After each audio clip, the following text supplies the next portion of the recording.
the back. I wasn't even ready. I wasn't. I'm sorry. Last time.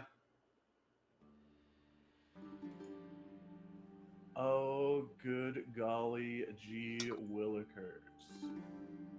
This is a Yeah. good image. It's the new image.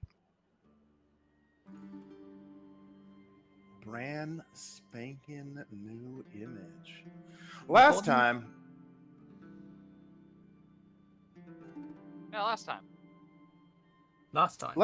Last time. Tonight. It was This the week. tonight.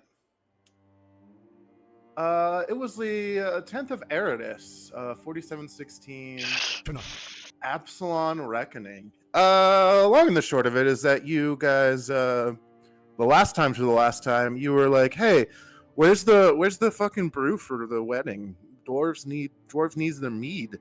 And you go over to this little meadery outside of town that friend of the family, and realize it had been taken over by Duragar, who then quickly realized that they were just betrayed by their friends, the Drow, who stole all their distilling supplies. And so, in a convoluted mishap of fate, you guys discover the Happy Meal shot in beer combo, and convince them, the owners and the Drogar, that is, to work together to bring this heavenly new discovery to the masses.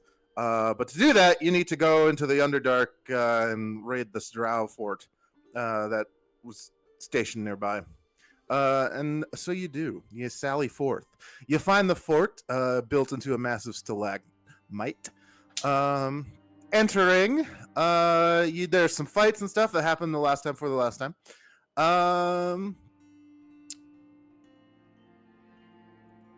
And sorry, I'm reading notes of notes. Koya, no mercy for demon worshippers. Get some info out of a captured drow and puts him to death on the pyre. And then last time, turns out the drow are planning to use distillery equipment to make better poisons instead of whiskey, as it would be a good waste of gear. And they plan to continue the circle of violence in the Underdark. You scour the floor for treasure, finding a few things, and assemble at the northern staircase. You end up clearing the rest of the dungeon, facing off a few groups of fighters, finding a few silly traps that would have been bad if you took the southern stairs first, but you didn't. And you fucking face off against the demonic champion. Roscoe has a very close brush with death. He was one hit point away from being a dead character. But Koya makes a choice between her drive to kill demons and saving her friends. She chooses her friends, slightly defrosting her hair. The party limps home, wedding preparations saved.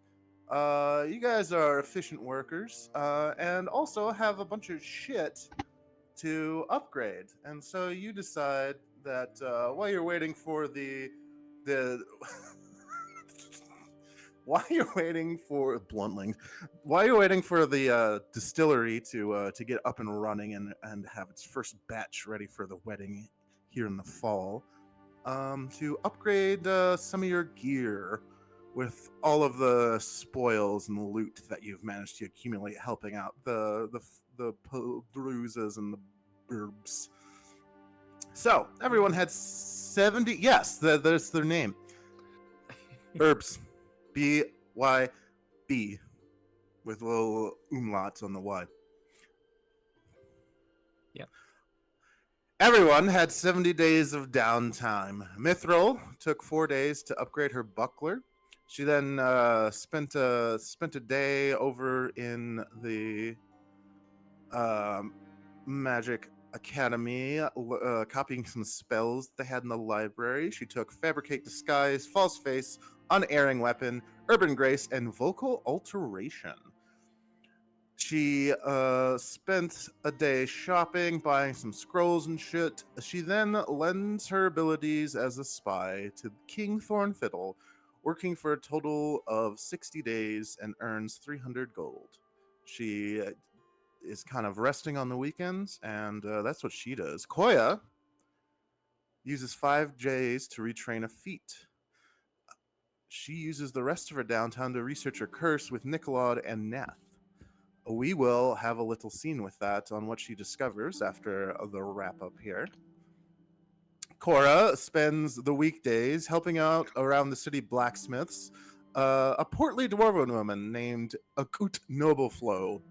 She also earns 300 gold from this. She opts to spend the remaining weekend days aiding Roscoe in his alchemy crafting and spending time with the twink chef Kosik Ali, who now has stats. Roscoe spends the entire time crafting alchemical reagents and potions, getting lost in his work at the Funamith estate, surprising nobody. Ide spends her time helping out around the distillery and brewing place, and fucking helps run the place because she, as the idea haver, owns 5% of the company or something, and she makes an amount of money for that. Yeah, 10%. Sure, yeah. I don't remember or care. But I'm also co-owning, yeah. So yeah, she helps around the distillery and gets into the sales aspect of it too, and earns some money for herself as well. So we're gonna go real quick. During the downtime, over to Nicolod's little home base here, just to see what we learned from everything with Koya. I think that's funny and interesting. Do you want Neth here too? Sure, why not? All right. I'll throw Neth downstairs. I've taken over my wife. I'm just borrowing your wife. You're next. What? Huh? What do you mean? You say something? I don't know. The screen is dark for me. I'm gonna go. Change layer to tokens. Change layer to tokens. LOL. Oh, there we are. You come up to this little general store, opening it. You know this person in here. They kind of wave at you, like, "Oh yeah, you've been coming here for a little bit. This is Nicolai's little hidey hole. He rents out a little basement in the bottom here, since he no longer is an employee of King Thornfiddle, but so he's been taking up this little basement in the shop from this elven person." All right. As free space. They kind of wave at you. This isn't your first time here. You've just recovered from a fit of blindness caused by some of Nicolod and Neth's fucking experiments with you. But you're feeling good and up to speed now, and you know that the way down is in this little stair of the basement. Unless you have something to talk to the shopkeeper about. Koya just I think nods the rest to of us- the. What was that? Sorry, I'm just saying that I think the rest of us have just seen a black square. Yeah, I am. You know what? That's because you don't have access to Koya's sheets. Shouldn't we have access to Neth's sheet and therefore see? Neth Let's isn't see. in the square yet. Or where Oh, I'm I at. see. Neth isn't there. Okay. Punk. Uh, Okay, you should see now. Yeah. Koya just says, "Is Nicolad in the usual place?" She nods. Okay, thank you. Have a nice day. And she's gonna go down. Okay. She swips down, goes down the stairs into Nicolad's silly little basement. There's a nice fire going. The weather's been slowly changing. It's into fall as things go on. It's like mid-September at this point. Nicolad kind of like looks up from his reading at his desk. He was having a conversation, an interesting one with Neth, about some of the items that you guys have found in your adventures that you might have forgot about. Namely, the Drakon Cosadil. This book. I mean, that yeah. you've- I literally have just been rediscovering them as I've looked at her sheet again. What, Unintentionally. Did you really forget about that? I mean, I did, yeah, of course. Yeah. Yeah. I mean, you guys. Yeah. I mean, yeah. Anyway, Nicolod seems really interested in maybe buying that from you, but right now you are helping him. He is helping you with your curse, so he instructs you to take off your armor, as always, so he can better tincture with you here. You're not gonna strike me blind again, are you? Now that I know that that is one of your pitfalls. No, it's not the idea.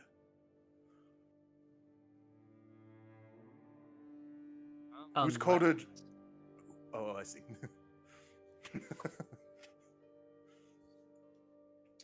And he doesn't have spectacles. He doesn't have any of that. He whispers something over his shoulder, which you know is the little imp that is invisible most of the time. Thanks to the imp. Yeah, but he's not showing himself right now, which is fine. And he goes and once again you settle in for a day of poking and prodding as he casts certain divination spells on you. Neth kind of helps with some alchemical concoctions as well. It's always so that he tiring. has like this functions as a microscope basically, but like magically seeing into your aura or whatever the hell. And yeah, it's an interesting time. He has rolled a total of 19 successes against the DC of this curse to do knowledge or to change anything about it. And Koya has opted to spend all of those into knowing about the curse. The other option was to lower DCs. Which that will be next time. Next downtime. Yeah, so if you are right with it, Koya, I think I'm going to show everyone the actual curse handout. Because only you can see it right just, now. that one part of 4 black out, you know? Oh, you know what? I should do that. I will, I'll edit that really quick.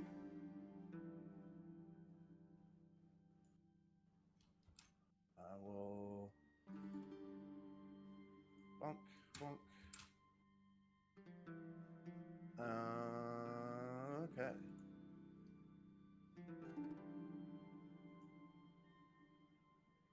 Shared with 2 players. Can everyone else see this? I'm not seeing anything on the screen. Yeah, I'm just in the house. Oh, there we go. There we go. So as far as the curse goes, Koya cannot. You already know this one. You cannot voluntarily speak of your father, your upbringing prior to being an orphan, or your family. We covered last time that the DC for this will save is actually lowered from 30 because of Nat 20. And if you succeed, you can only speak 1 sentence, and you only take 4 damage. Nicolod is fairly confident that the only way to cure this initial curse is a limited wish, a miracle, or a wish. That level of magic seems to be the strongest lock on your curse here. When you dive deeper into this second tier of the curse, this is what you discovered the other day after you'd gone blind. When you're exposed to nobles who partook in the rituals your father led, you make a will save or become blind for a number of days. It's sight-based, and you don't know until you look upon said noble in the face or see their visage somehow. So he had like a book of people that lived in your hometown of like portraits and stuff, and one of them was someone who set off the curse. Basically, it's like, that's what that does. Incurring the save. The cure to this is to kill your father.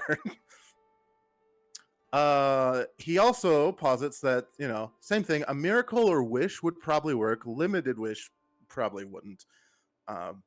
But he does point out that I am a devil binder. I could probably broker a deal between you and the devil, but since you already worship one of the Night Queens, the price might be a little steeper than most of us mortals. Dang. Well, That's something Uh, to consider, at least.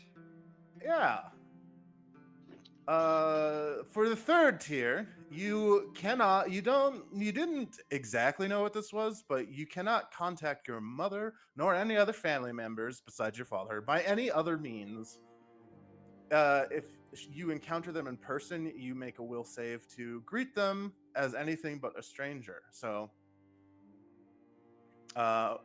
if you greet them as anything but a stranger, the will save happens. On a failure, you speak in a demeaning, cruel manner and compelled to harm the family member as per the dominate person spell, and protection from X spells do not affect this compulsion. Yeah, that one makes Koya fucking sad. Yeah, that one's pretty depressing. You can see them, but you can't speak to them as familial. Yeah. To cure it, Nicola's like, looks like you'll need the blood of a pretty powerful demon. A herald, probably, of Bryce Moyes, the devil your mo- father worshipped. The moment she hears that name, she just looks so fucking cross. Of course, a Yeah. miracle or wish would also work, naturally, being quite powerful magics.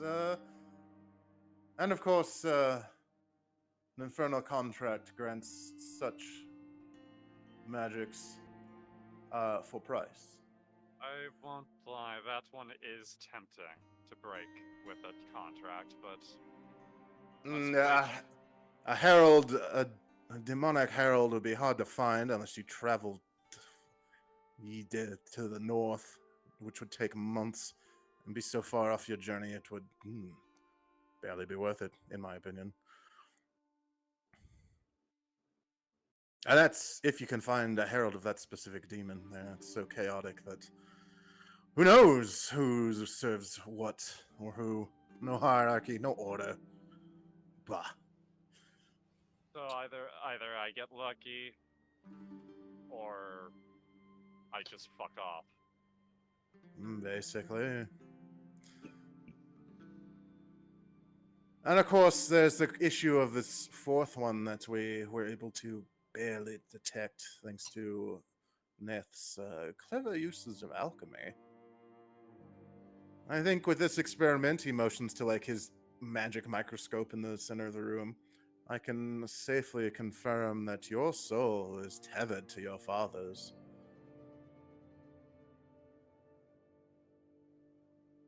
What is it? Some sort of failsafe? Like a chain. There's a triggering condition that might rip it away from you, but I don't know all of the data around you or your family's cursed. I would need access to proper library with proper knowledge on demons and their ilk.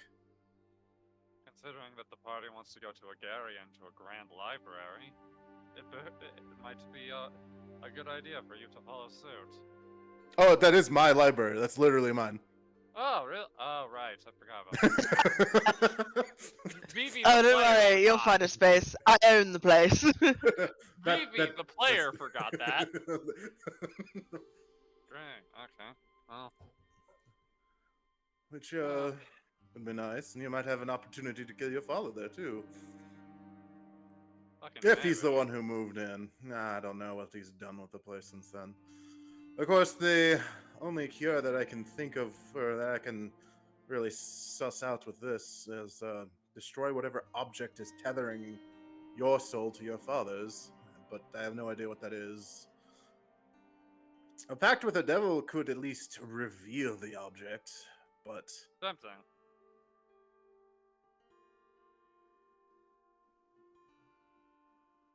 It's tempting.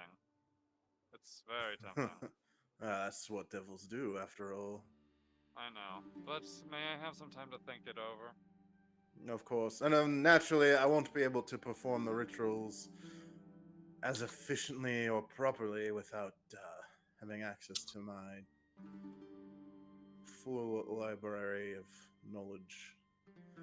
So I can Although, He like strokes under his chin a little bit. He's got like a 5 o'clock shadow. He's been actually like staying up, reading and researching. That's a lot.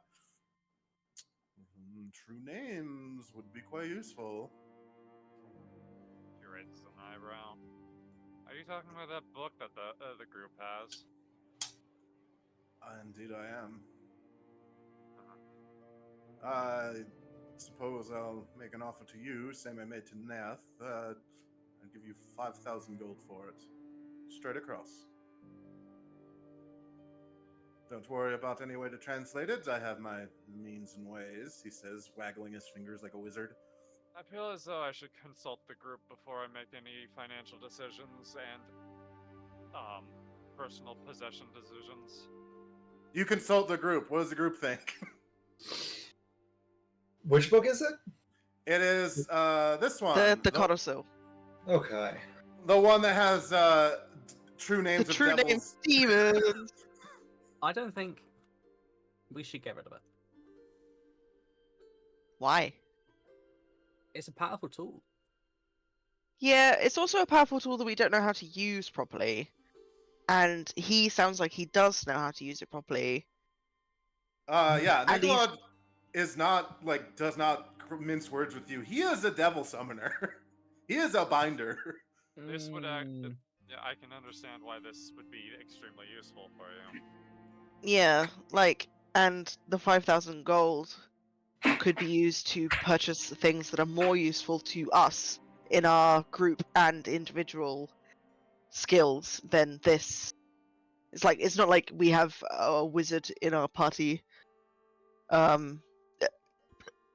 Additionally, so far, Nicolod has only proven to be an ally, so whatever he does use it for will help us in the long run. Yes. mm. And plus, we could always kill him if he gets too much. I am Cora a sa- squishy wizard, he says. Not Cora, canon. Cora does not say that out of earshot. Cora is looking directly at him. he shrugs at that like, yeah, you could. Little intense, Cora, but I appreciate the energy. He is. She just keeps it. She's just keeping it real, you know. I'm sorry, what was that? Nicolod. I am. Haha. Yes, yes, Nicolod. I am indeed keeping it real. Yes, Nikki. Oh my god. Oh, you're welcome. Yeah. Nikki, my boy. Oh, no.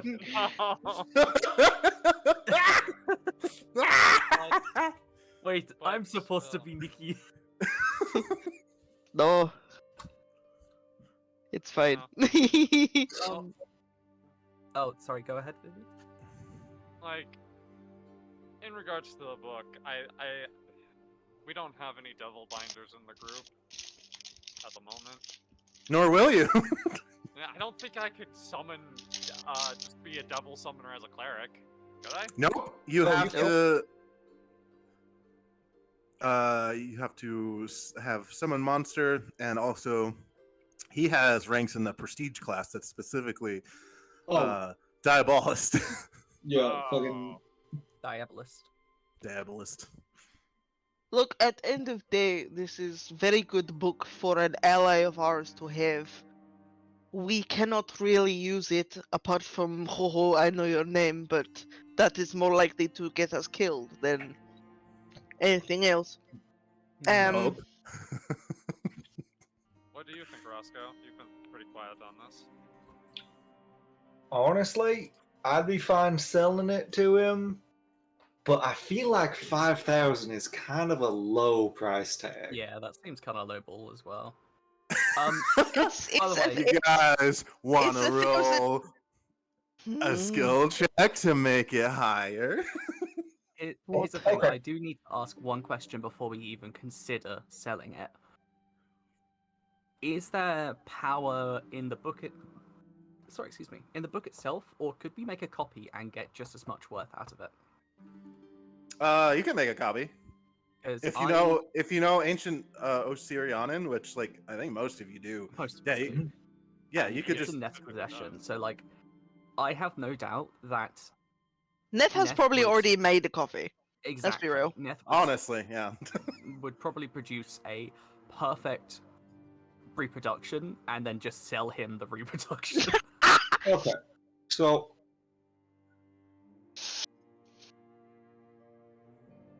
would I be able to make like a knowledge planes check or an appraise or something to determine like what would something like this actually be worth? Is he trying to super lowball us?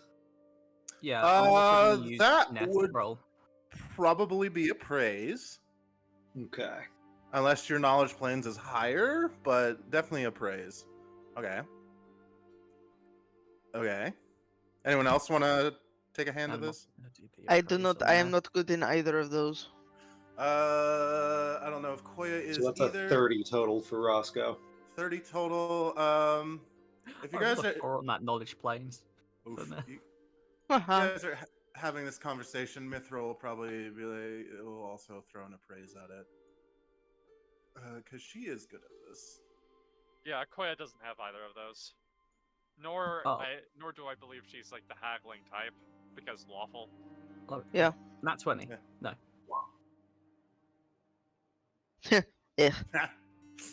Cool. Yeah. I think between everyone, or at least Roscoe, Neth's knowledge of the planes and Mithril as well, with a 30 from Roscoe being the first one to kind of point this out.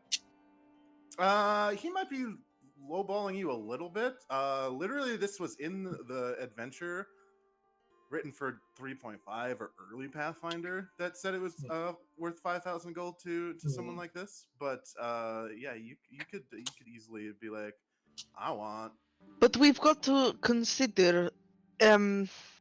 I also, it just said it has dozens of names, so I rolled like 5d12 to see how many Okay. it actually has in it. So like we could do a thing where like you do like a price per name, which Yeah, that's what I was thinking. Like, What, like rent out the information?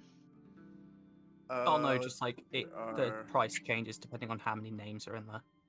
there are 25 names, I think is what I rolled. Yeah, 25 names. So yeah, that would only be like 200 gold per name. So if you wanted to do something like 500 yeah, that's what I was thinking. per name, that would be more like 12 grand. Jesus Christ. Does he have that money? He's a noble. Yeah, it's true. Yeah, the He's only a thing he's noble? missing right now is his status, not his money. We have Yeah, also got to consider that this is not just random man. I give you 5,000 for this book. We never see the book again. Nicolod is an ally. We are also paying for his help and labor. That seems fair. So, what, 8,000 seem about fair? Nikki, my boy, would you take 8?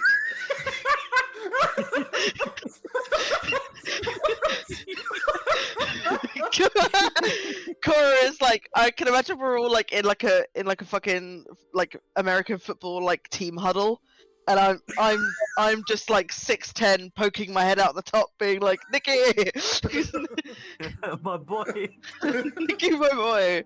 bring it in, boy. he Huddle kind up.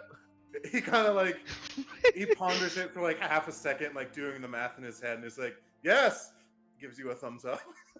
8? Yes, I mean, Are we yes. good with 8? That's like 2 grand each. If less if Mithra wants to cut in. I do Mithril. I cut it between actual players. I just give Mithril the same cut so that her wealth stays up, but without actually dipping into yours. Okay, it's 2 grand each then. I'm okay with this. It's too bad. Okay. Suka Bliet, let's go. Mithril now has 2018 gold. Nice. Did she Yeah. take that? Did she take that money for the thing she wanted? Yes, she did. Okay, cool. We're being clear though. We did sell him the copy, right? Well, that can be I mean, a if we're making a mystery. copy, we're keeping the copy and selling him the original. Yes, I think. Yeah. 'cause he would know. He would know. Yeah. He has. I can imagine if he not himself, he has many friends who are very good at appraising. He Oh, would he is. know. Oh no. We sell him the copy. Thank God. No, like Does it really matter if it's the copy or not, though? Since it's Not really. It might. doesn't know. Not Matters really. to Ness. But it's just funny that we will probably have both on the table at some point. Neff's like copying into one, and it's like putting it together, and he like looks at them like a colorblind person looking at two different colors that he thinks are the same. I think it would matter to Neth that I think she would want to keep the original. I think it would matter to her because like that's her part of the The treasure. Neth and Ide, the whole thing was tomb raiding, you know. And for Ide, it was cool treasure and stuff, and for Neth, it was the knowledge and especially like any sort of tome or scroll we find. So I think it would matter to her. So if we can get away with selling him the copy, she would very much like that. I mean, you're looking at this. Yeah. Yeah, you're looking at the same appraise fail that I am. So probably. Yeah. Yeah. Hey, Nicola does not roll GM because he is an ally NPC. He's a GMPC. Yeah. Oh my Do you boy. notice that the skull on the front of the book is made of paper mache? He sees the one with bone and then sees the one with metal and is like, yes, the metal one has to be the real one, obviously. Yes. I choose number 3. Number 3. Well, then I was elected to lead, not to read. Yes. happy doing business with you then. Of course. I will. Well, he kind of like looks at over the book. It also notates like what kind of devil they are and like what they did, which I didn't write down because it doesn't matter. Yeah, I think Neth necessarily. would have probably like added her own knowledge to the copy one. Yeah. Whoops. Yeah, she would do that. Yeah, because you guys killed this guy, so. What's over in there? Huh? Wait, one of the ones on the list is dead. A demon that the party fought in the second book. Yeah, Forever I remember. ago. Yeah, he's like a crocodile demon guy that was like bound down Oh, there, trying to rack up his kills. Yeah. Then, now that that's settled, But yeah, he looks at it. He's like, there are some Aaron here. He says after casting fucking no language or whatever. Aaron, yes, are in that book too. Interesting. So he kind of like, oh shit, he has discern value. Oh no. It doesn't Uh-oh. matter. Net can take 20 on this. It's an exact copy. It's also Yeah. like it really doesn't matter if it's the copy or not because the names are the important part. Yeah, the names are the important him, part. A it lot wouldn't of matter. name, yeah. To him, it doesn't matter that it's a copy. No. All right, well then, I just saw his spell list. So I was like, lol. can I get the everything you found in writing so I can show everyone? He does that, and that's why everyone can see the curse handout now. Boop. Yeah, Koya definitely shows everyone the book because she can't tell anyone. Yeah, Neth does as well, as you guys do that. And get prepared for the wedding. Cool. I have music for this set up already. Wedding.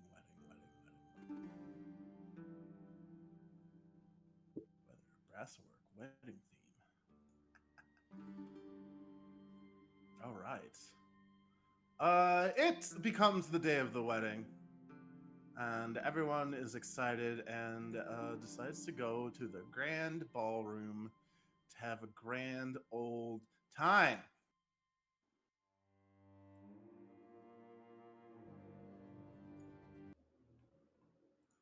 The wedding venue is slightly outside of town. Actually, here we can drag you to the map so you can kind of see where it is. It's way over here, kind of on the outskirts, by one of the roads out here, kind of outside of the market area, across the river from Fundamith and the castle and all the bustle of Nice. the academies and whatnot. So yeah, that's kind of where you're at. And you spend the day heading over there and getting ready for a little wedding, which happens that evening. Sitting on the throne is, of course, your good friend King Thornfiddle. This gnomish man who is he's being very patient, being prim and proper. To either side of him are several open seats. A giant. Hi, I can't see anything. Oh, that's right. No one can see fucking anything. I'm gonna give everyone access to this town crier. Actually, I'm gonna give you access to that because everyone has. I can't see anything. Oh no! Give me 10 seconds.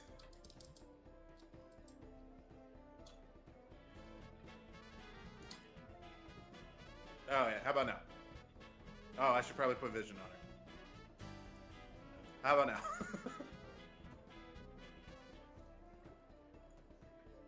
Yeah. Okay,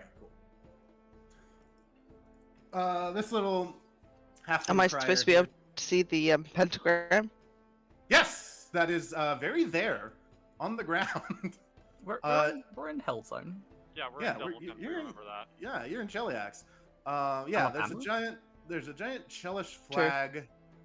Well, a giant Brassilorc flag behind King Thornfiddle here. It just has their town heraldry on it, which is like this double like yin yang dragon looking thing, and then all these red flags beside him have the mark of Cheliax, and on the ballroom floor is of course the ever-present Asmodean symbol for the Prince of Darkness.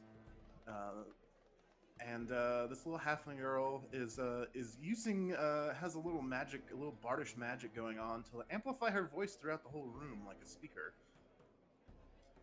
She's just going through introductions, formalities and whatnot. On top of the banister, Melesse Hassani, the Kuthite you met, is sitting up here with Yeah, her. Nicolad's replacement. The twink.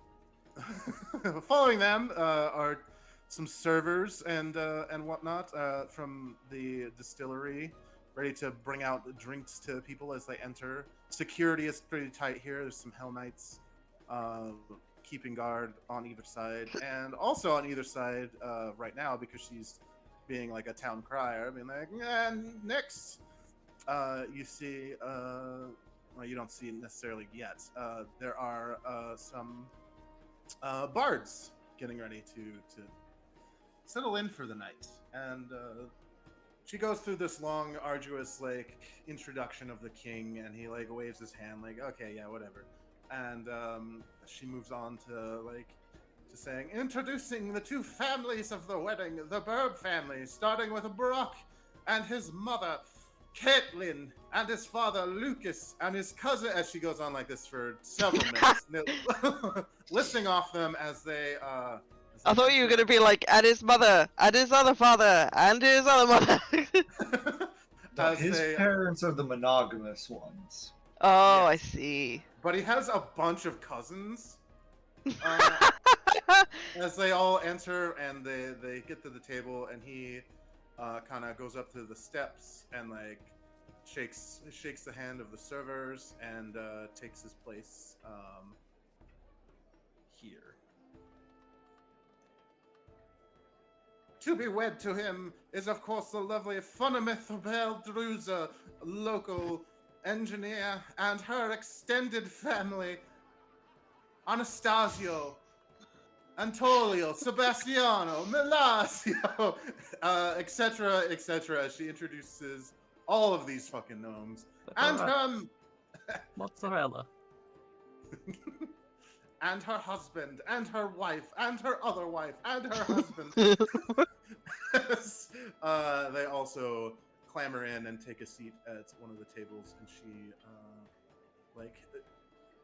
gives her dad a little peck on the cheek because she's so happy and loves her parents. She has a healthy relationship. I'm so happy. Ah, my little baby girl, she get married again.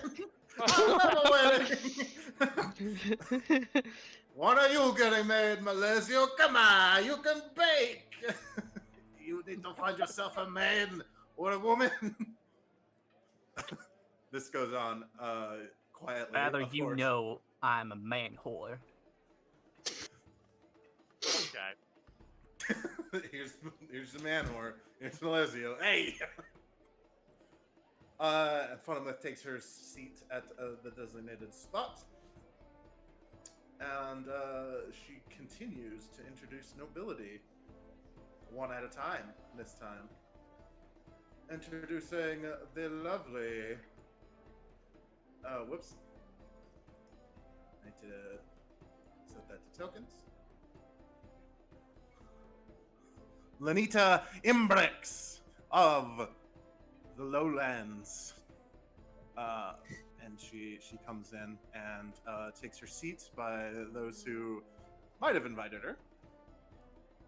And she extends her arm the other way and says, and for everyone, introducing Lictor Lawrence Torrenstraut of the Hell Knight Order of the Pyre. The Lictor is in full Hell Knight armor, and she just posts up on this fucking pillar, does not take a seat. She just cool girl leans against the pillar.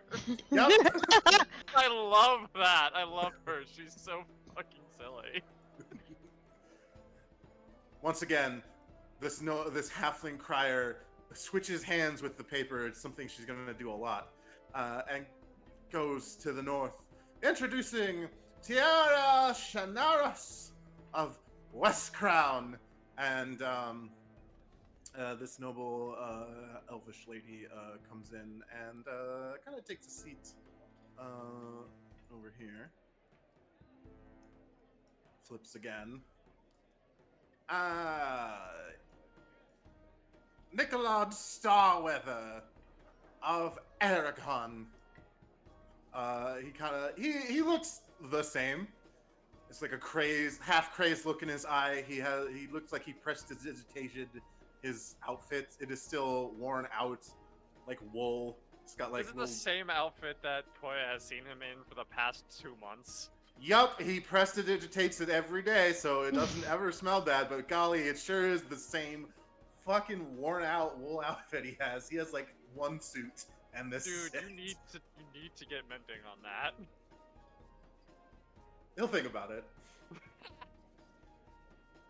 She whips up to the north again. Why did I put all the extra nobles over here? I'm gonna put these guys down here. I'll do this. Introducing Lilias of the Order of the Pyre. Lilias actually takes a seat with the family. Thank you, Elias. Flipping again. Introducing our esteemed guests, Belene and Corsico Vanellope, of the merchant family of the Vanellopes in the town that the crier knows that I don't remember of, from Myserius. They kind of bow, have a nice little walk over here and sit at this table. She finally whips up, introducing Neth of Osirion, or Osirion. I always pronounce it wrong. Kai does. Neth kind of comes in looking a bit more chipper. She's had a few months downtime to recover a little bit. She's got a little Yeah. cane. Yeah, she's got her little cane, and she joins the Pildruzes. And another from Osirion, one Mithril. Mithril kind of like comes in. She has her little traditional garb on, which I will change her token to show. With the fancy outfit. She got the fancy outfit. It's very silken and nice and flowy, very traditional, like desert people fancy garb. And she sits by Nicolad. All right. Who wants to be introduced to the north, and who wants to be introduced to the south? 2 and 2. I can take a north spot. Click off a north spot. I'll go in with my girl. Ida in a north Number spot. 2. Roscoe below, and Clay below.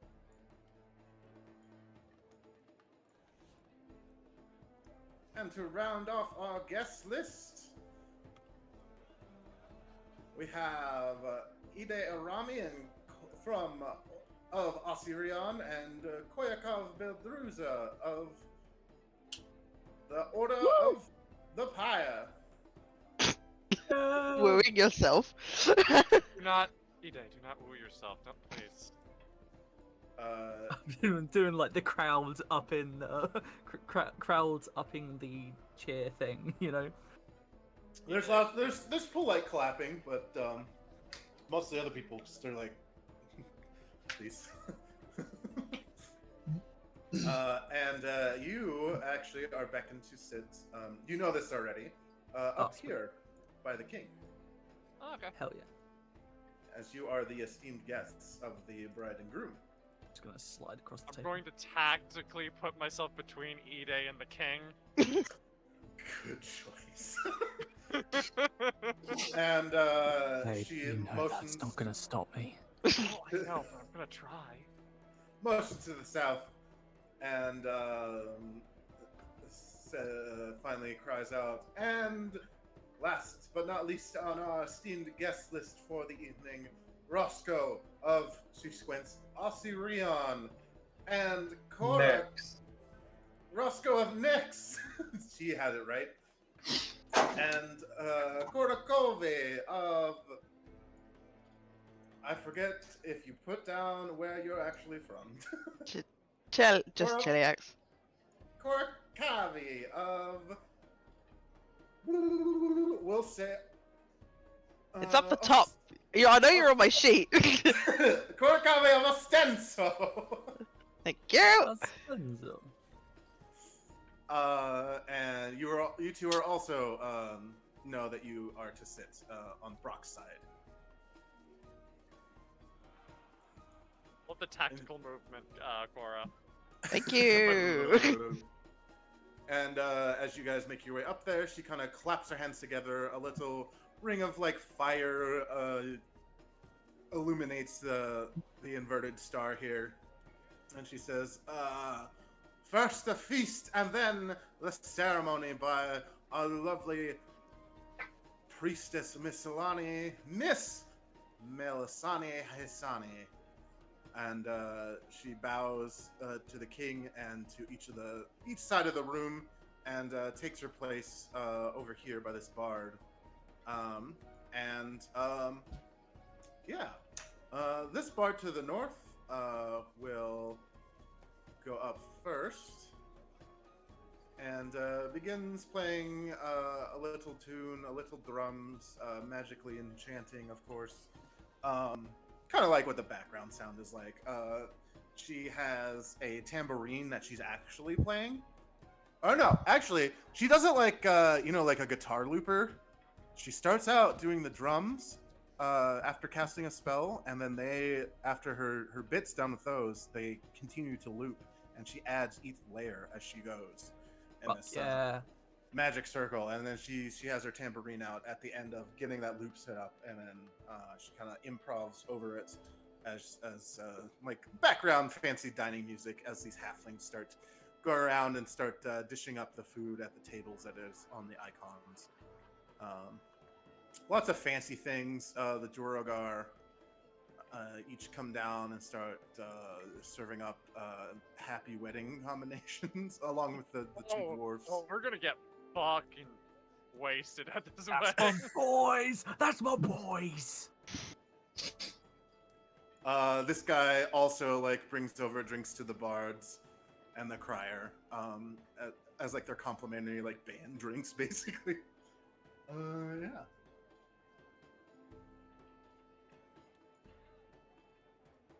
What do you guys do? There's food, there's drink, there's stuff. Oh, I'm getting in. I'm in. Yeah, Koya is eating as well. Though, because she's right next to royalty, she's not gonna go fucking, like, you know, Oh, go there. through eating food. Yeah, there are like 3 different forks and like 4 different spoons, and the king is currently explaining to Roscoe which one goes where. Now this fork is for salads because it's small and pierces the leaves better, but this one I like for meats. But technically it's for desserts and cheeses. Don't tell anyone I use it for meats.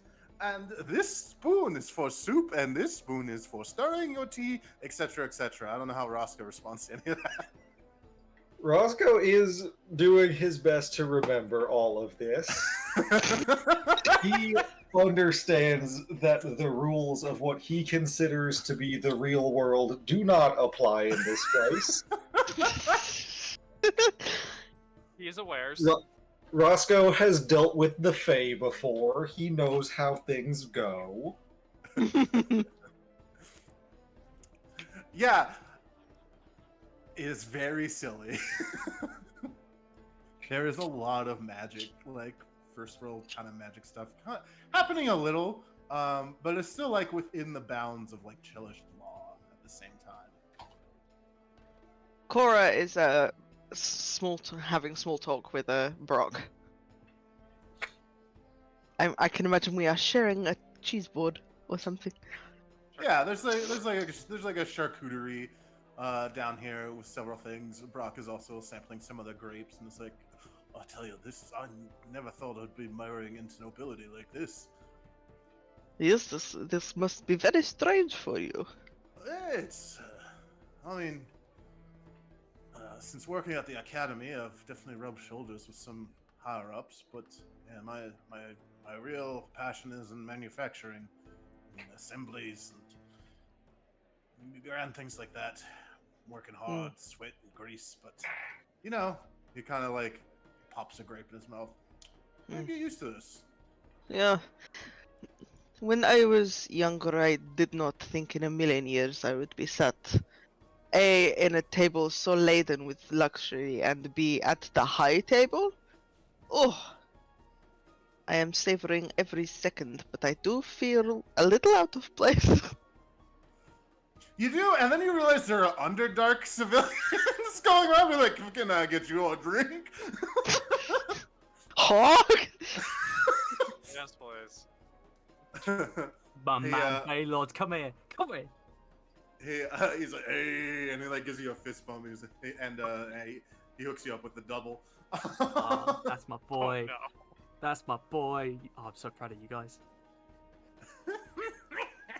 Cora just like stares at this guy walking past, remembers that he's an ally and not bad, and it's just like, looks at Brock and is just like, the things that come from adventuring. I see that. I've heard tale. Yeah, Neff scurries up after a little bit to go be with your wife, even though there's not technically. She's sat on my lap. Yeah, and people You are can starting just to about see over the table. people are starting to mingle around a little bit more now. You two are adorable. I mean, of course. So you have been for married for a while.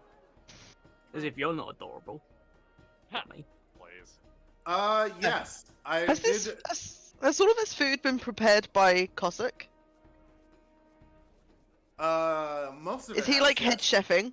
He is head chef. He's in the kitchen now. He's very busy. Oh, okay. Then, like, interjected with the small talk with everyone around me, I am definitely laying it on thick that I really like the food. I'm not Incredible. being I'm not being like, oh, I'm begging the chef, but I'm very much like being like, oh, isn't this so? Oh, look at this cheese. Oh, yeah. Cool. That's like, Uh, I know. Yeah, as far as the policy and weaponry, you have your weapons kind of stashed behind you because they know it's high security and they know that you're security. So anything that's like bigger than a dagger, you can kind of keep on your person as like a security measure. And then if you need anything, there's just like they're just like behind curtains or these big shields or behind the king here, behind this big flag. Nice. Oh, my sword is Magic. very ceremonial. No, it's not. I have explicitly stated before that it is highly decorated, and No. That you misunderstand what I mean. Ceremonial swords are usually weak. Your sword can cut. I've seen cut men in half. This is true. Goodness! This is I've, true. I've definitely seen many a beheading, but I've never seen anyone get cut in half. Vertically or horizontally, the king says with like a crab leg. Horizontal. Yes, Oh. to both, and diagonally. Oh, Jeez. diagonally makes sense, but vertically, that sounds difficult. Oh, it can be. You definitely gotta get a bit more like power behind it, and it helps if they're a shorter person. Not just because there's less to cut through, but because I've got the height advantage to really, get it all down there. But this is a precision blade, absolutely razor sharp. Razor sharp. Melisani, put it on the list. We need a razor sharp executioner's axes. I want to see more people cut vertically. I wouldn't recommend that. It takes some real skill, and also just the amount of money that I've sunk into this weapon to get it to the level that it is. It probably wouldn't actually work very well for yourself. Oh, I'm not the executioner. The royal yourself. Also, you literally that's used my good. blacksmiths for that. Yeah, you did. Yeah. So yeah, no, he could get an executioner's axe for that, similar to that. Oh, just just the sword though. It's partially it's me. No, just one, Melisani. They do sound expensive. I don't want to spend too much of the taxpayers' dollars on it, but people are really getting bored with the hangings when we find traitors and whatnot. Well, I've spent She like nods. $100 She nods. Like, if nothing else, you could probably just make them stand like straddle a guillotine instead of just putting their head through it.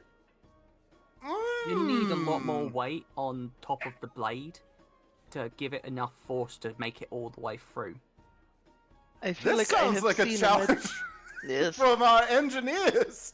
Brock, would you, after all this fanfare, would you get to work on that too? Just a side project. Yeah. A Brock, big part of the reason why I'm able to do it is just because of the speed that I can move my blade. To be honest, you need power behind it as well. I'm not the strongest person, but I've got enough that the speed it gets through. Yeah, I guess if we use some of our gear contraptions to power some of our steamships in the guillotine blade it could replicate that speed. Oh yeah, 100%. That'll get you the speed, the strength you need, the precision, and the what's the word? Neff, what's the word? When you're replicating it, consistency. Copying? Yeah, consistency. basically that. Yeah, the reproductive value. Oh, I love reproductive value. Oh, so do I, the king says, looking up at his little twink friend. Yeah, being able to reproduce the ability to just perfectly get a cut.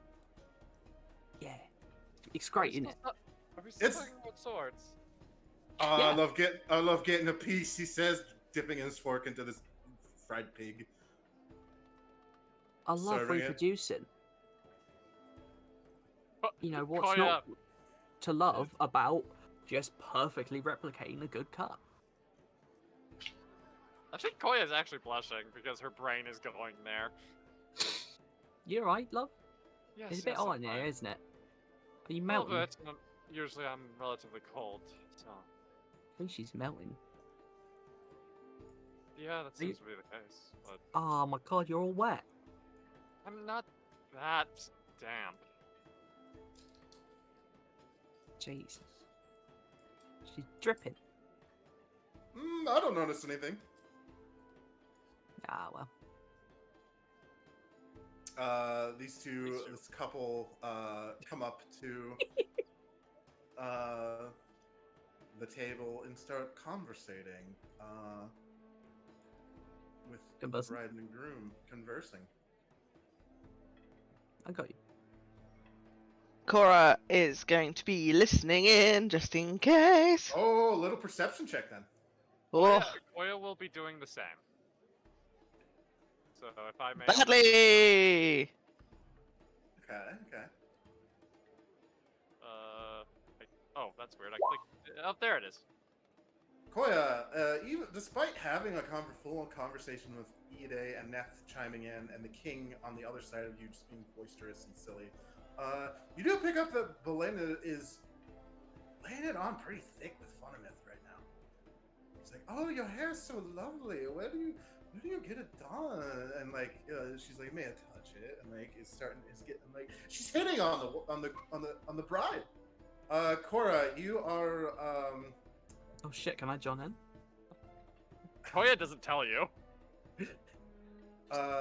Cora, you kind of pick up that Corsico here is doing a similar thing to Brock. He's starting to talk about like things that Brock is interested in, like engineering and whatnot. Oh yeah, Ida, you notice this happening as well, but you get like a weird feeling about it. Like this isn't the time to do this. Like you do this after the wedding. Yeah. You gotta wait for some relationship to build up before you home wreck. Can I... Cora's going to, I think Cora's gonna like... Cora's being a little bit mother hen right now. She doesn't know whether it's the alcohol or whether it's like the recent near deaths of some of her friends. But she's going to like lean over and like put her arm around Brock, not like in a flirty, but just in like a protective way. Camaraderie. And is gonna like lean over to the Concorso, and basically be like, do we have a problem? I would like to intimidate if I can. Yes, you can. This is going to be a social conflict. Oh, Oh, god, I'm not good at shit. those. How do we do initiative in a social conflict? Instead of your dex to your initiative, it is your charisma. Do I still get my wisdom bonus to it? Yes. Okay, because I have a class thing that allows me to add that. Yep. So any pluses we can add if it exists on our initiative. I'm gonna be real, gang. Because As it's long as it's- charisma, it's not good for me. As long as it's anything that is not dex, then yes. Oh, Ide's risen. Yeah. Yeah. So because of my class feature that adds wisdom, it doesn't replace my dex. It adds my wisdom to it for initiative. Yes. So instead of my usual 5 initiative, it's 3. Has anyone noticed that sheets are like updating really slowly? A little bit, yeah. Yeah. Yeah, the it's numbers just- aren't changing after adjusting them. I think it's just some jump gate stuff. Yeah, this is jump gate shit. Fucking jump gate. Oh wow, yeah, Ida has great charisma. Oh, she has to because she's a swashbuckler. Duh. Yeah, I've got +5 on that. I just have other also miscellaneous additions to my initiative. Yeah, anything that doesn't boost your dex, like if you have improved initiative. And Kai, other mine's shit. 14 technically Yours is because I have a +4. 14. I don't even have approved initiative yet. And yeah, whatever other shit you have. All right, Corsico. Your charisma.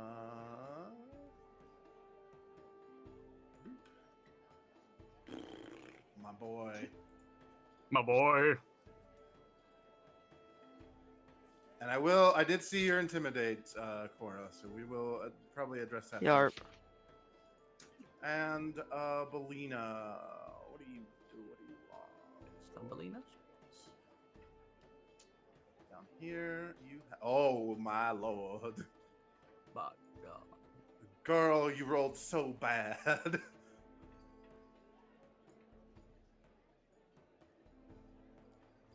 Girl, you rolled so bad. She roll. Oh. She rolled Girl. bad, but still above me in the initiative. All right, down here with Cora, you are. I'm guessing this is counts as presence. You make a show of confidence or true nobility, or simply put on airs.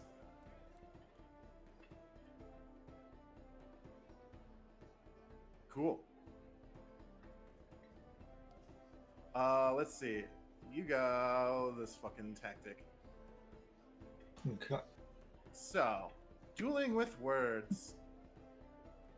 So if you have a third bubble, the blue one, and you're not using anything in there, instead of HP, you have determination.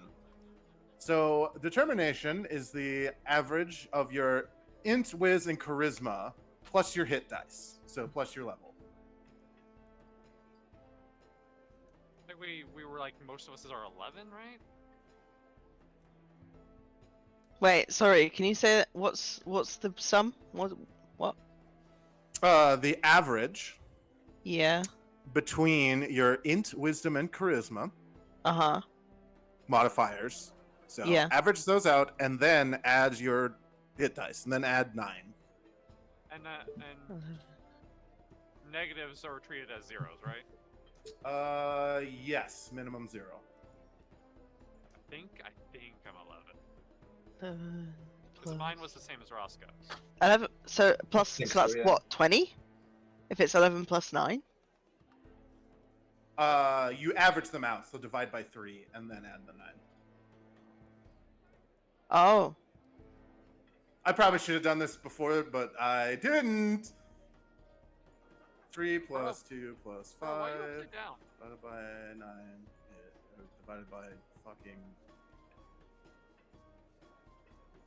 3 is 3 plus his hit die. Okay. So he has that many. And Belinda. Now, have we had the 10 minutes requisite in order to assess this audience? What does that do? It lets us know if they have any biases. You can actually, yes, because Koya definitely rolled high enough to sense motivation on them to get that.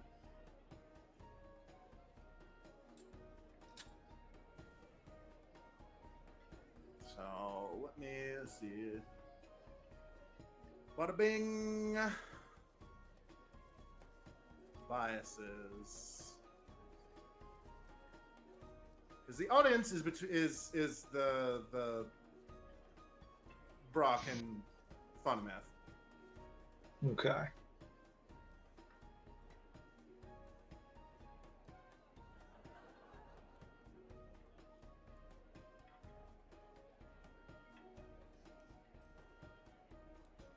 All right, so that would be tactics that they don't like.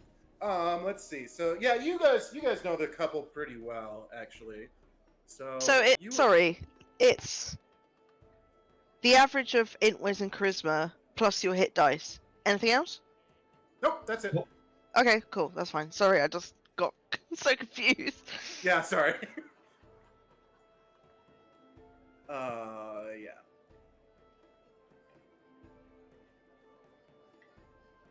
So, biases. Brock is very logical engineering kind of guy. So he doesn't like emotional appeal, but he does like logic. Um, he also doesn't like red herrings. Okay. Funimith, on the other hand, as a gnome, loves emotional appeal. She does get bored with allegory. And she also doesn't really like rhetoric. Can we have that written down somewhere? Yeah. Thank you very much. Brock. Me, as Here, I'll Ellie, just make a handout. I'm gonna have a hard time with this. Yeah, me too. LOL! So, Peter pinned a skill, the verbal tactics by skills, before, and that's helping me keep track. And Basically, you make see. a skill check, Okay. and if you succeed, they lose determination, and you go back and forth on the turn order. yeah, so I see. It's pretty simple, all things considered, actually. Yeah. It's just different than regular fighting, and I think it makes Yeah. sense for the wedding. So It's also Brock- surprisingly simple for Pathfinder. yes. right. Most of the alternate combat options are actually relatively simple. Really? Okay, that's Yes. good to hear. I just remember Starfinder's ship combat being yeah. a headache. Yeah, which is why I don't do that. Okay, and okay, so at the start of the duel, you pick which tactics you want. You can only assign a given skill to one tactic, which is why I laid that table out that way. So for each of those skills, you can pick one of those. Mm-hmm. Oh. And it doesn't actually say you can't pick a tactic more than once, from what I can tell. Yeah.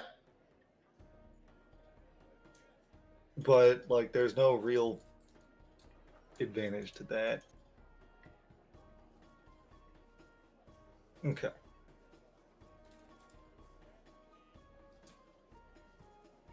Bonk, and there's that.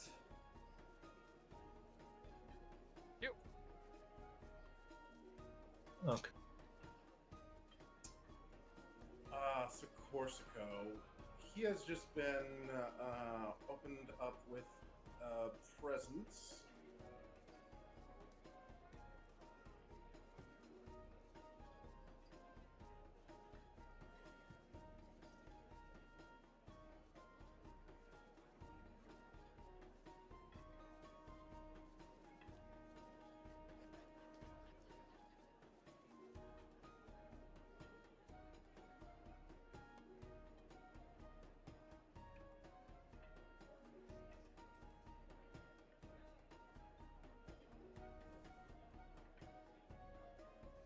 Okay.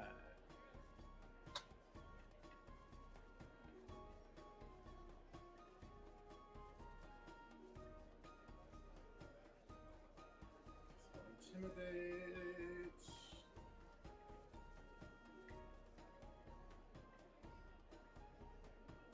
Okay. So that will Cool. be Roscoe's, I think. For the skills I actually have. And is Knowledge Local a good pick for logic in this one? Yeah, I think so. Okay.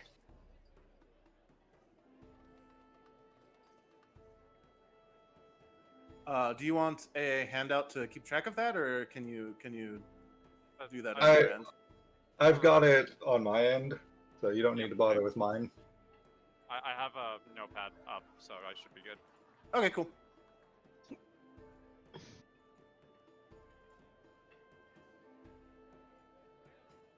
I assume because the party's kind of split on different sides, we like Ide and I worry about Funimith, and then Cora and Roscoe worry about Brock. I assume.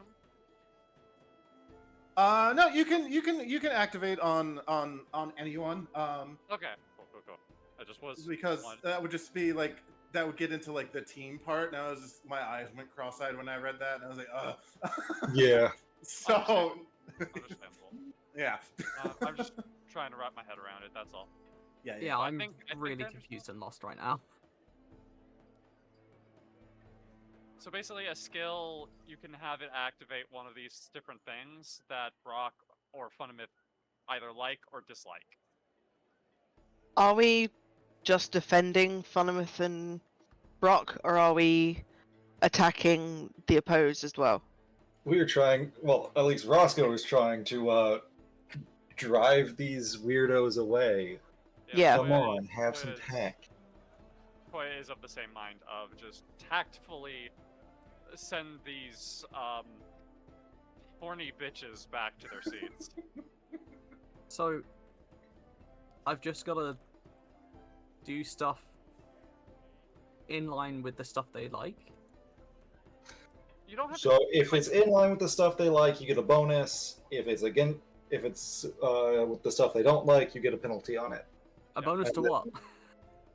the skill. So The Yes. skill check. You roll a skill check to exchange Yeah. words or do what each thing says. I'm going to add the list that Peter made so that everyone can see it again. also, Yeah, like, I'm looking at...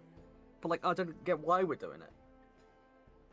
'Cause you're in a social conflict, Yeah, my but... like, boy. knowledge local. 2 edges for knowledge local, and linguistics. Ellie, what, 1 what's the edge for issue? linguistics. Nice. yeah, but, like... What... I get that we're in a you know, a social duel thing, but, like... Oh, also religion. But yeah, there's all these different options. I don't know. I'm confused. My brain's just not able to understand. So, with that list I made, go Yeah. through it. Like, which of those skills do you even have? First of all,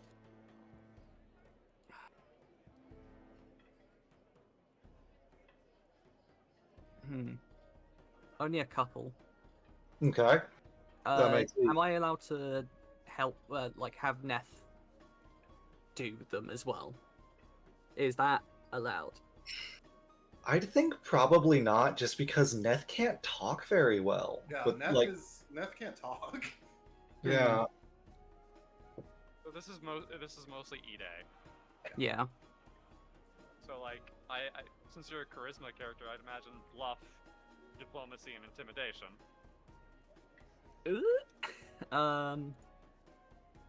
My bluff is only +5. Okay. My diplomacy plus. is 9, That's a plus.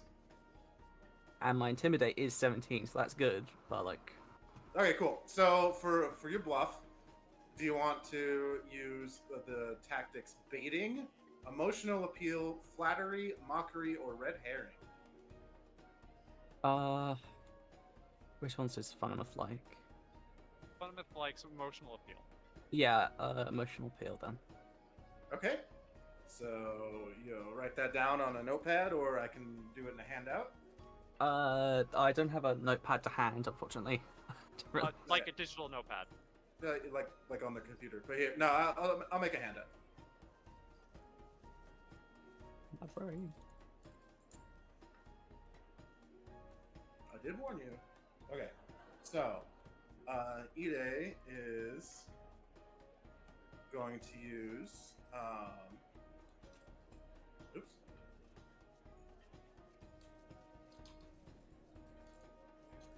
Emotional appeal with bluff. Okay, cool. What is the other skill you have any pluses in? You said diplomacy. Diplomacy had a positive modifier. Yep, +9. cool. Intimidation has the highest. Cool. That doesn't matter as long as it has a plus. So, flattery or rhetoric? I would, if you want a suggestion, Ellie, Yeah. flattery. Yeah. Because rhetoric, Funimith hates, but Brock doesn't care. Like it's not a plus or a minus. This is And now- diplomancy. All right, intimidate, baiting, mockery, or presence. Presence being you have an intimidating presence. Mockery being you make fun of them, and baiting you're like baiting them in like a debate argument. Can I pick more than one? Or does it have to be one? I think you have to pick one per skill. One per Yep. skill. Okay. Mockery makes the most sense, I guess. Okay. I'm gonna grab presents.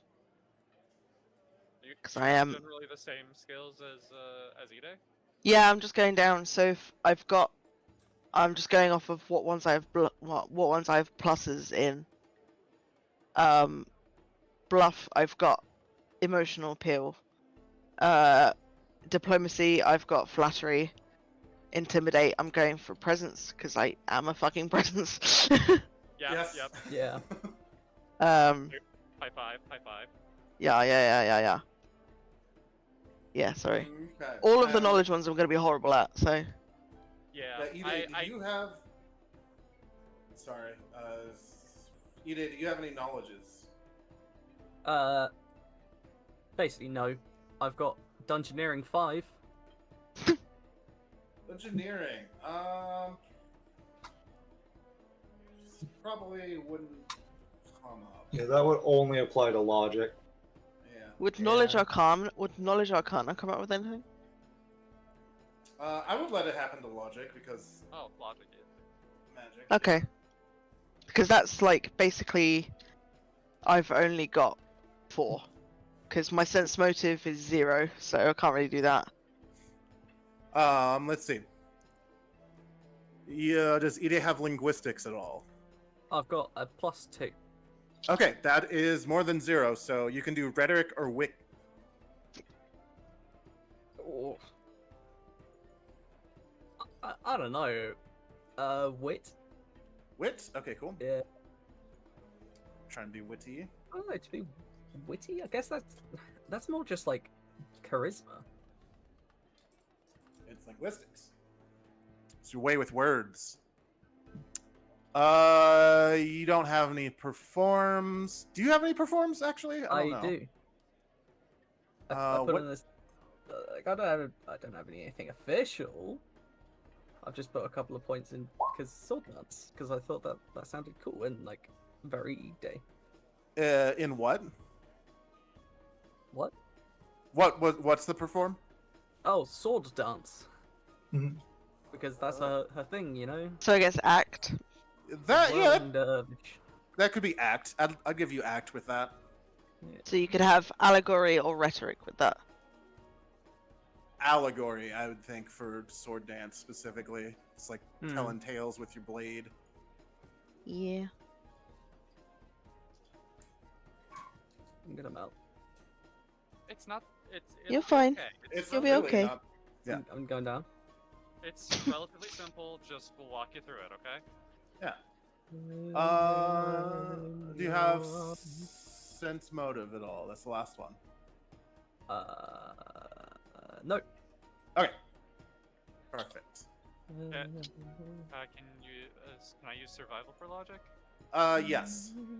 There's Ide's skills. So keep that up for when you need it. I think I'm ready to go. How about everyone else? All right. Yeah. Yep. Everyone pick.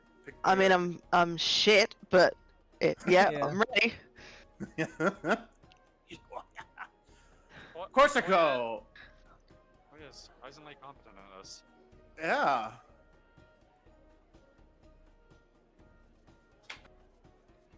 Corsa is dueling with words. It looks like I can't use my charm to life at all for this either. No. Nope. That's a real Then shame. These aren't saves. Yeah, if Yeah. you have any, like, If you have anything that boosts skill checks, you could use that.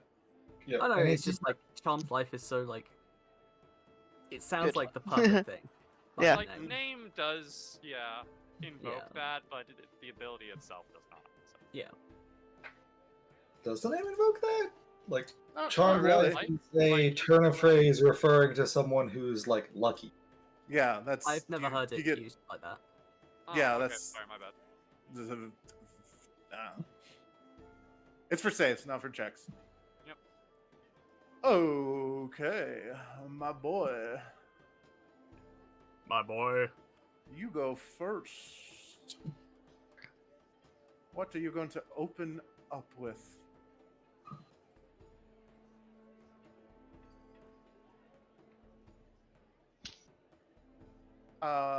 He is going to open up with flattery.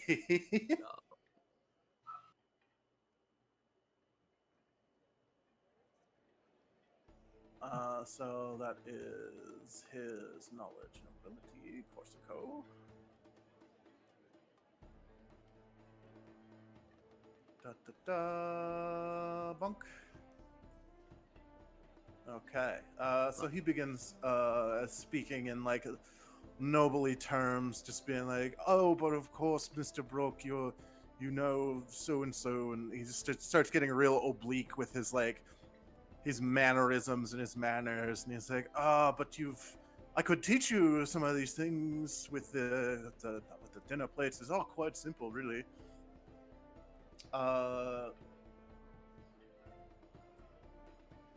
That's flattery.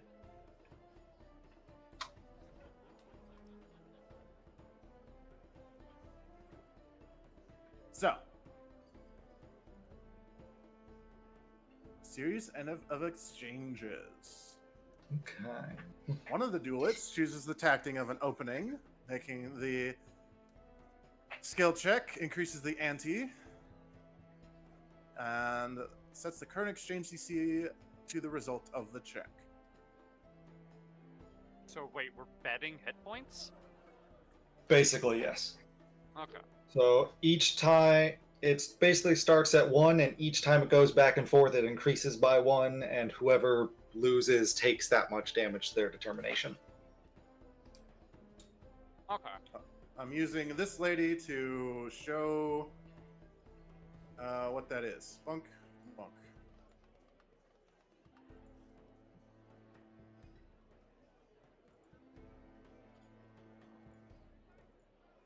Cool.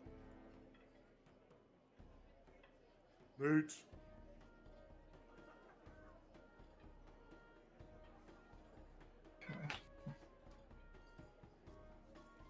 And all right, I'm good. I got my thing set up. I think. Okay. Ready? So, the opponent must decide whether to counter this opening or end the exchange.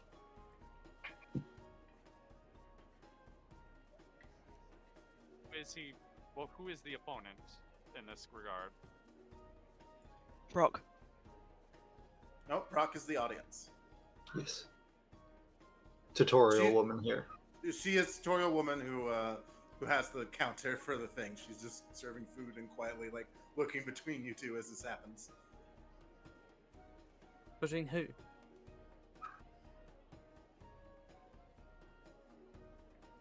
do you mean? Between who? Okay.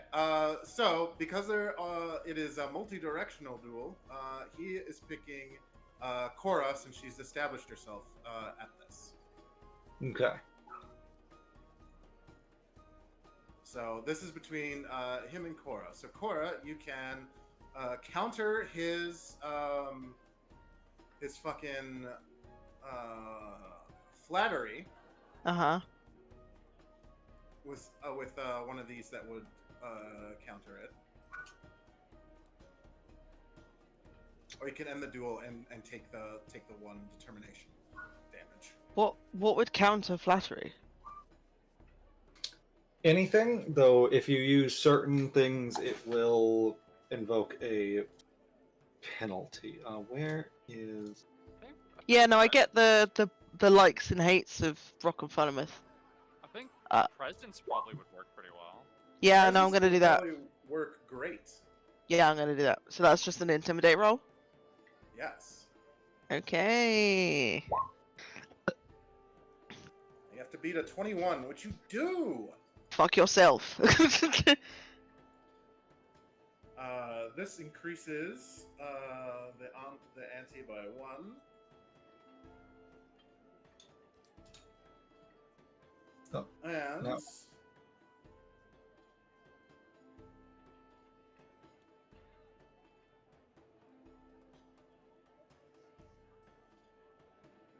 Cora does this by putting a hand on Brock's shoulder and being like, "Do not let this talking man confuse you." So the DC is now 25. Um, Oh, okay. So he's trying to beat that. so now he has to beat 25 or take the 2 damage. Yeah, it just kind of goes back and forth like this. Okay, So, that's relatively simple. yeah. Let's see. Counter of presence, huh? He is going to. He's probably going to use mockery. His bluff check. He's like, oh, adventurers sure are a crass type, aren't you? Dealing, like, throwing, like, subtle insults, but, like, nothing, like, that would, like, draw blades. But he is being a little rude. He fails! He does not beat it, so he loses automatically, I believe. So if I understand this correctly, he takes 2 damage. He takes 2 Yes. damage. Brock's just like, oh, why are you being so mean to her? She saved my life. Why do you have to be mad? He It's on the game. he takes 2 determination, kind of shaken by that, and it is Ide's turn. Ide, multi-directional. You can choose to debate with Belena here, or you can choose to shout across the table at Corsico.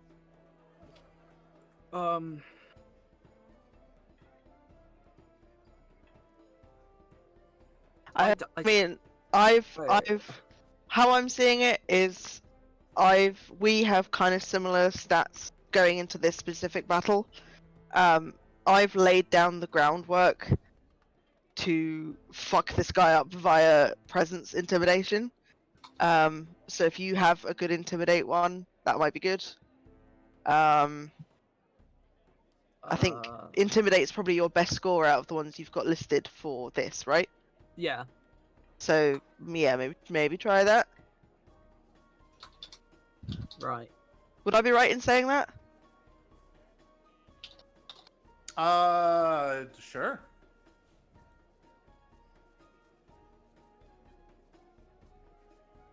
Oh, and also, since you did win that exchange, I think wait, no, I think that's only if they surrender.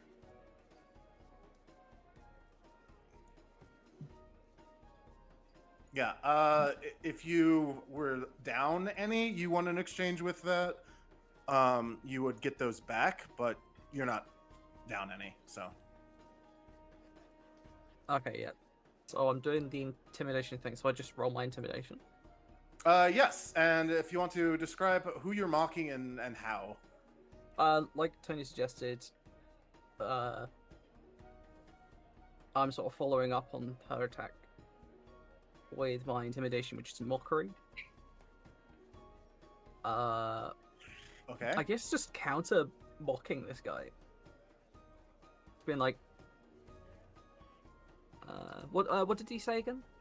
He was talking about adventurers and how crass they are. Yeah, he was trying to be like, he was talking to Brock and being like, oh, you know, you're new to the nobility, so I can teach you. Basically being really condescending. And so Cora was like, don't let this guy confuse you with his big words. And then because he failed against me, he lost that interaction.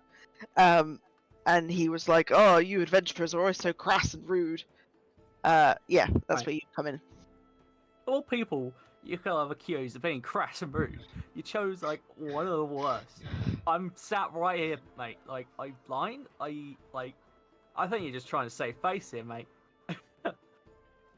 Cool. The DC is 29. You are dueling Corsico. Oh, that is great. What does he have? He has some other skills. Oh, he does have a logger. He is going to.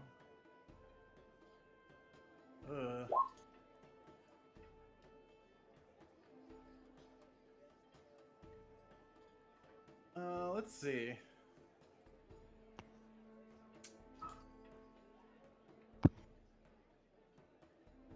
He takes a -2 to counter mockery. Lol.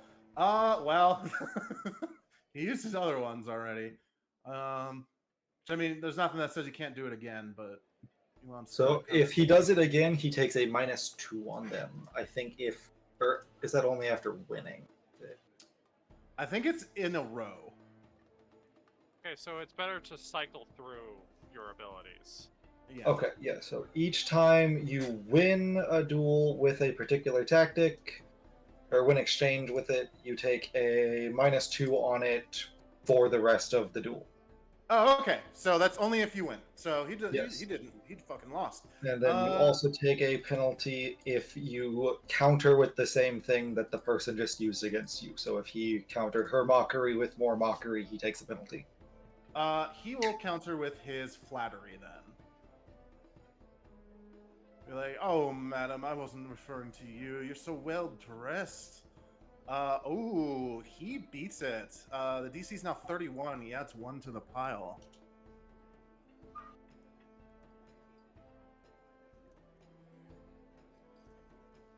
Complimenting your clothes and how lovely the silken scarves are. They look quite rich. Is it? Oh, Siren? Yes, I heard your name when they announced it. My, those are quite fine fabrics you got from down there. So is it my turn still?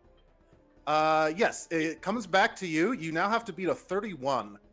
Or you can pull out. Or you can take the L and take 2 damage, yeah. To your thing that we calculated that's not your health. To your determination. Yeah. What's the drawback of using Intimidate again? It's a -2. So whatever you roll, -2. And what do you say the DC was again? 31.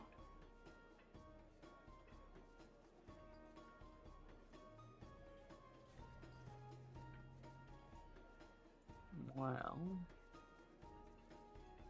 I literally can't use anything else to beat that. Besides Intimidate.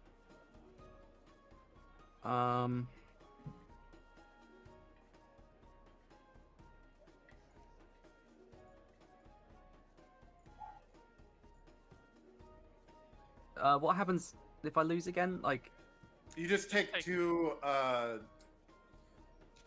quote unquote damage to your determination to keep being in the argument or in the debate. Yeah. so take- there's no difference. Like, I might as well go for it because either way, I'm gonna lose some health. So the difference is it increases before you make the roll. The ante goes up. Yeah. So if you If you pull choose out to now, back down, you take 2. If you go for it, you take 3.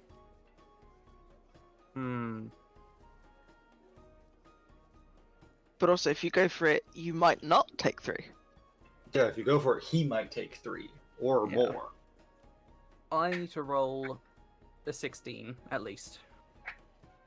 Because 17 minus 2, 15, 31.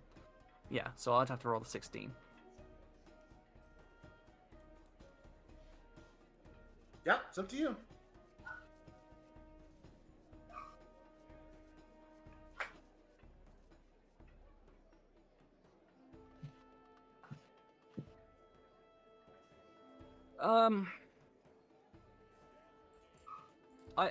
I don't think Ida would really see the combativeness in the flattery.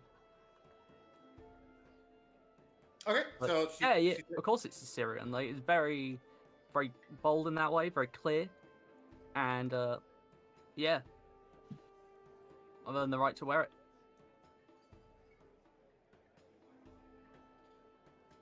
So she does not continue the jab. Yeah, Okay, the way cool. I see it, like she doesn't see that as like an attack. Okay, Mhm. she takes 2 to her determination, and this section of the duel ends. Cora. So now, because that has ended, can I then start a fresh one? Yes, Yes. you start a fresh one. You can choose to do it with Corsico, or you can kind of lean over across the table and go for Belinda. And any minuses from using the same skill again, does that refresh now that it's a different thing, or does that carry over? No, Carries over. that carries throughout the entire duel. So you have a -2 on your presence rolls because you won a duel with it. Okay. Okay. Well, everything else is still less than my intimidate with the thing. So, yeah, I'm just gonna. Cora's using her full frame to be very present, Okay, intimidating through her presence. She straightens her posture a little bit. Okay, cool. I do not 26. like it when people who deem themselves above us push their tongues down our throats. Either Hey. either pay a compliment or leave our table, please. Tongues down your throats, you say? My word. Not now, Your Majesty. Let's have that. Corsico, come here. That's Ide. Corsico, come here. He does have that. Yeah.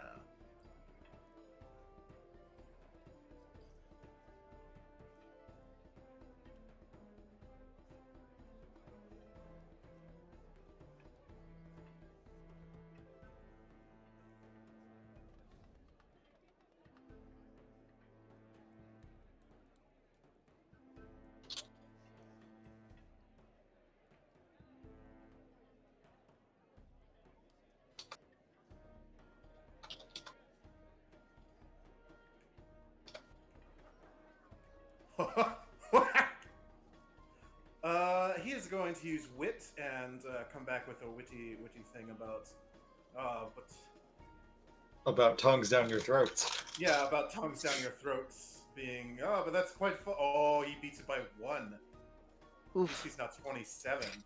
Oof.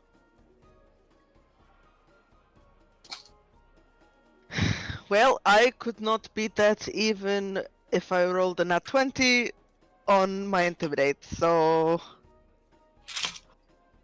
I am taking the L. Taking the L, you take 2 to your determination. That's fine. And he gains an edge. He does gain an edge. He's an edgy boy now. He's edging. Your Majesty is edging. On the stage. Get him. All right. Belinda is going to target Koyakov in this. And she is going to open, probably open.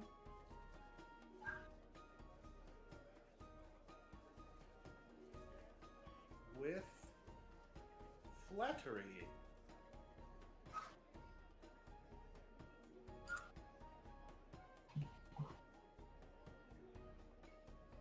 So yeah, Belinda. Let's see, which one is flattery? Flattery is knowledge and ability.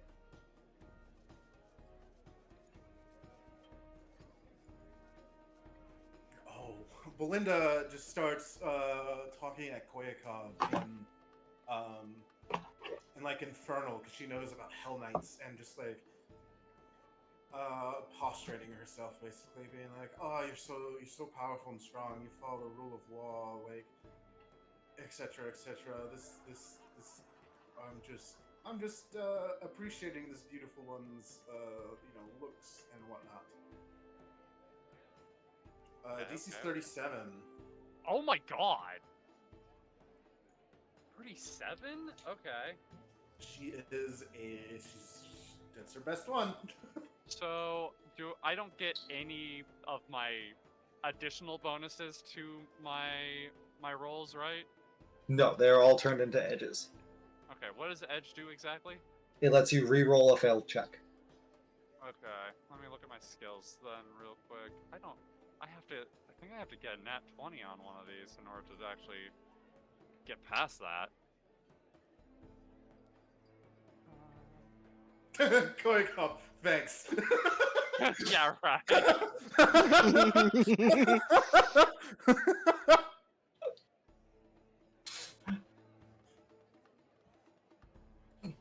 Yeah, I think Koya will just take the one. Honestly, she's more that's DC is so high that she's like I know when to fold.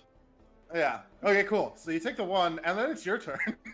Yeah, immediately following that up. 1 second. That is a -2 on her flatteries. Yes. All right.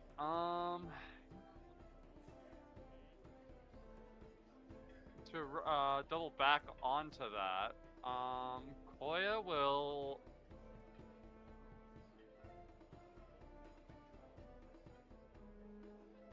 So she was talking to me about my Hell Knight stuff, right?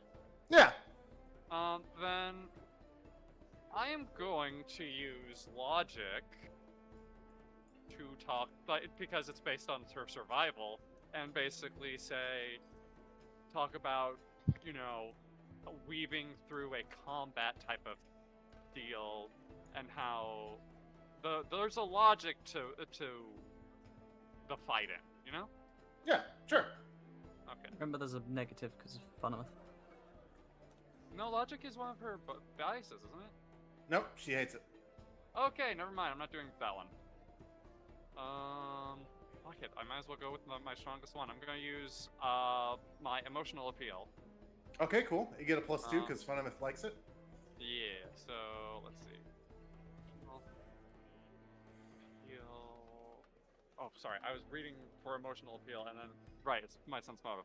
So I get a +2, and I have like a total, I think +9. So I have like 3 edges for this. Yep. Okay. So, yes, well, in the line of duty, you lose a lot of people you care about. I've seen quite so many people perish. Oh my god. That's not even with any of the bonuses. That's just what she rolled. Hell yeah. Okay. I'm gonna say that ups the ante to 2 because Jesus Christ. But she doesn't know. She sees Funimouth is like, oh my goodness. And so she is going to kind of use a red herring. That thing that Funimouth hates? She's got a fish. No, Brock hates it. Brock hates. Oh, okay. I'm getting them confused. My apologies. Yeah, so that's what her bluff is. Bunk.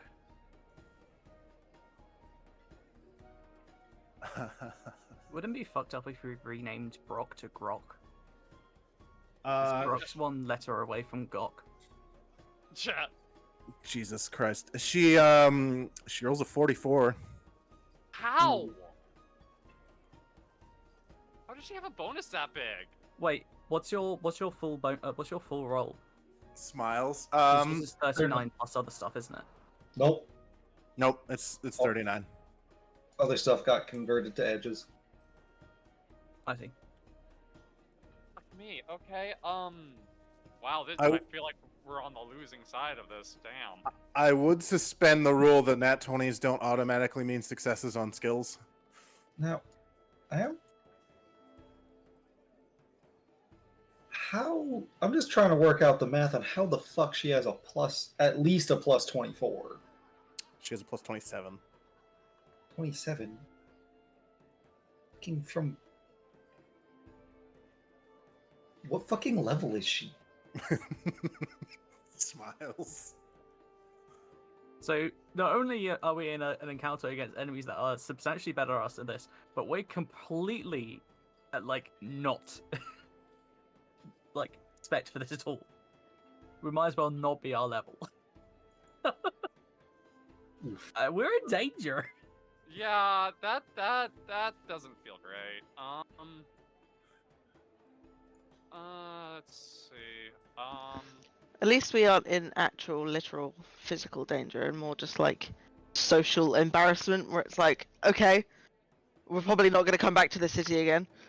Yeah, that's Us fair. literally having done so much for them recently, Yeah, or just the people around here. yeah. Because like my highest bonus is a plus 17. That's 10 above what I can do normally. Yeah, my highest is a plus 16, and I've only got like 4 skills I can pull from. I'll say that the king can assist you then. Okay. Then Oh lord. Oh, that's because it's all in his bio. Okay, never mind. You can get some Neth counter battery. Like the fucking ankles. I guess I'll counter with diplomacy. Wait. Okay. No. No, I'm gonna do intimidation actually. Because Okay. like two edges in intimidation. I forget what. I think I chose presence as well, so I'll go for it. Why not? Okay, cool. Yeah. I don't know how Let's to- see. He doesn't have intimidation, so he is just gonna like knowledge nobility at it.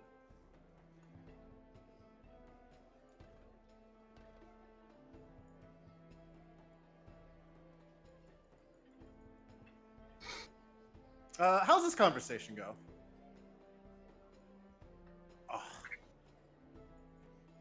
Oh. Well, maybe actually. No. That's 30, that's 42. Did I roll? Can I spend one of my edges to reroll? Yes, of course. Then I'll burn one of my intimidation edges and never mind. That's unfortunate. He has an edge from this too. He's gonna do the same. Because you guys have been helping out a lot. Oh my god, he's gonna burn his last one.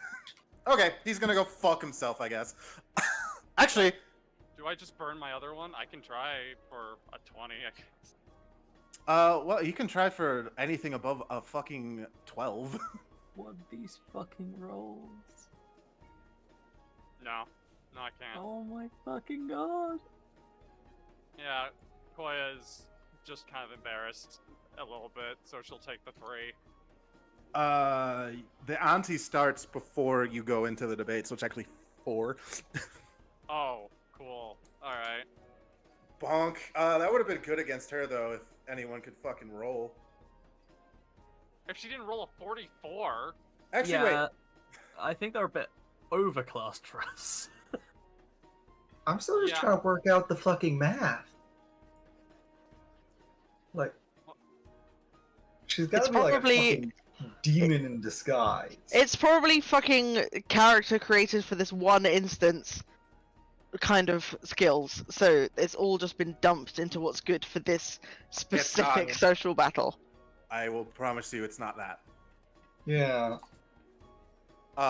Roscoe, you hear Ide kind of fumble over words as the king just like, well, you know. Ah, yes, the most Fire. charismatic person. Roscoe.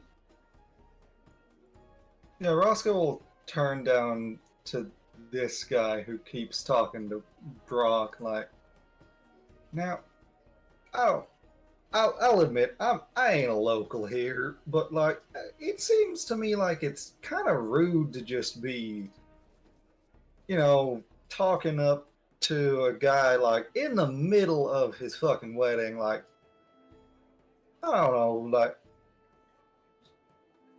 And he's gonna try to logic at him. Okay. So 25. So 21, not a great roll. My ante's up at 1. I think I did say that you could add inspiration, right? It converted to edges. I rolled it at the start. Oh, okay. Cool. And because that was an opener, an extra +2 on that, and because Brock likes it, an extra +2. So yeah, 25. 25. All right, cool. Corsico is just like taken aback a little bit. It's like, that was logic, huh? What is he gonna do with? Ooh. He used wit to win last time, so it's a -2.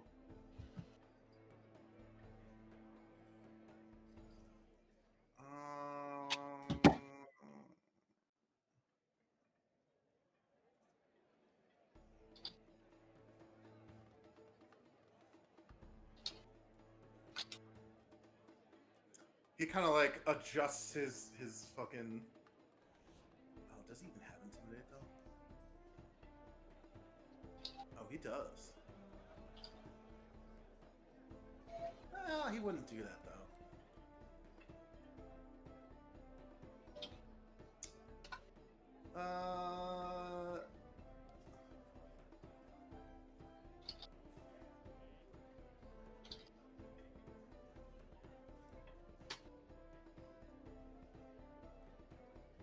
Does he have that? He does have history.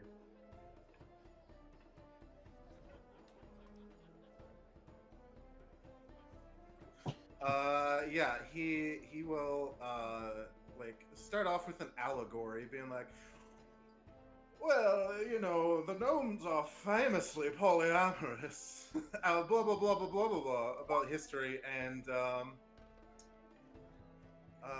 he fails. Yep, especially with the -4 on that for Brock hating it and using it to counter. Yep. He fails a lot, so he will take 2. Is determination at, or we probably don't get to know. It's getting lower. He seems he huffs a little bit. But now it is his turn. Boy, he has a lot of minuses now, huh? Oh, Corsico.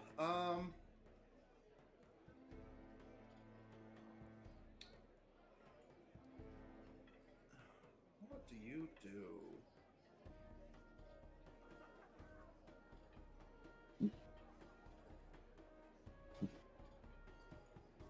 He is going to logic. He's going to logic at you by using his appraise skill.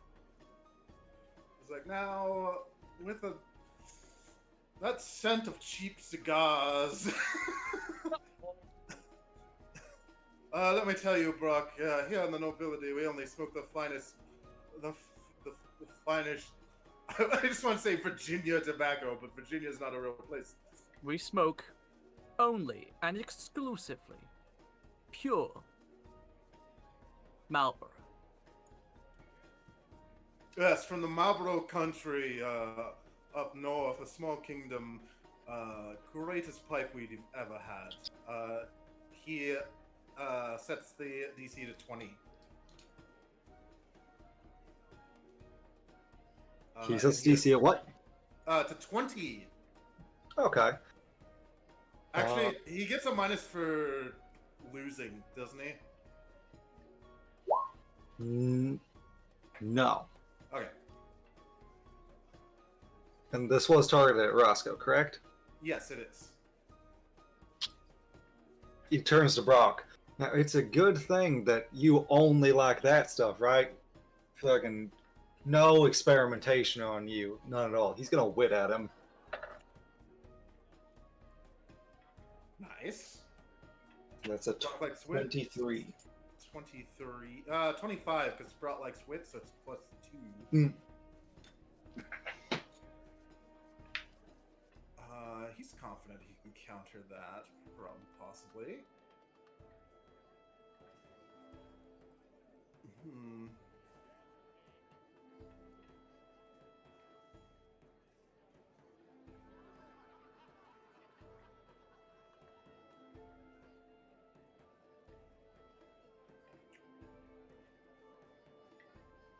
Oh, I'm sorry. That was the wrong roll. Actually, I rolled my bluff. It should have been linguistics.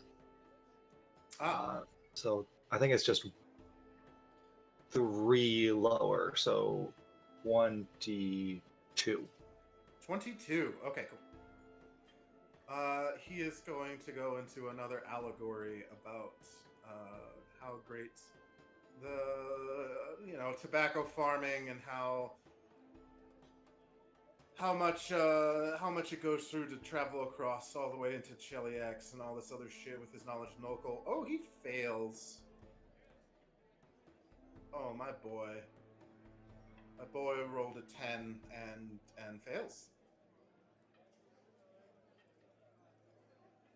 Yeah, 18's not going to do it, so he will take another 3.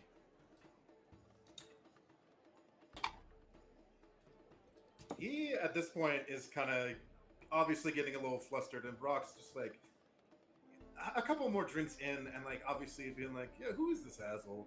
Ide." Who is this goon? Stop gooning up, please.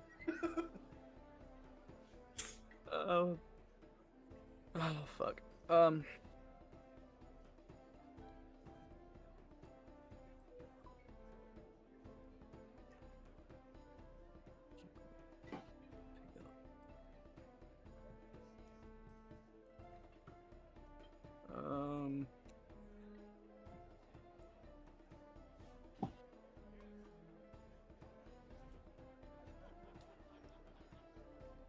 This person. What's this one again? Oh, you good? Yeah. Just thinking about what to do. I can't remember. Do I have a minus to my intimidate? No. No. Because you. I don't think so. I don't think you won in exchange with No. it. You haven't That's won pretty an fair exchange with, with it. okay. Yeah. It definitely seems like Concorso has like the weaker stats Yeah. comparatively between the two. Ide's gonna follow up on Roscoe's gambit. Okay. And just basically just like just gonna tell him to jog on. Okay. Fucking hell. That ones aren't an automatic failure. So it's the DC is an 18. That's mockery. Okay, cool. And he's like, I was invited here, and I have every bit of right to be here as you do. He is going to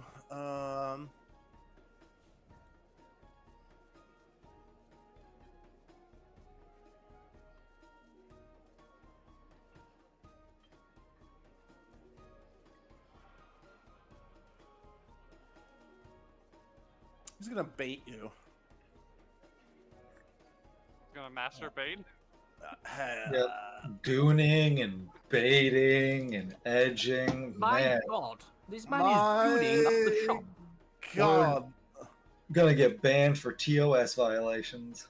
The stakes are raised to 2, and the DC is now 25.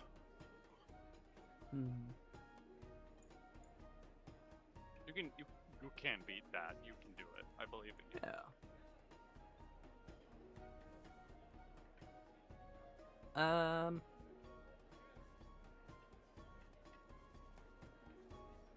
I'm gonna do an allegory with my sword dance.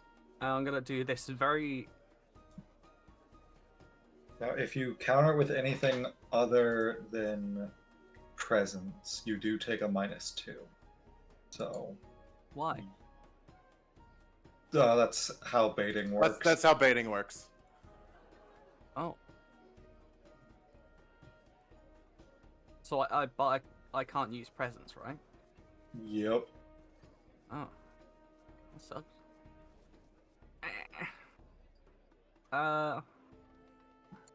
I guess I just have to counter intimidate then, because that's my best chance.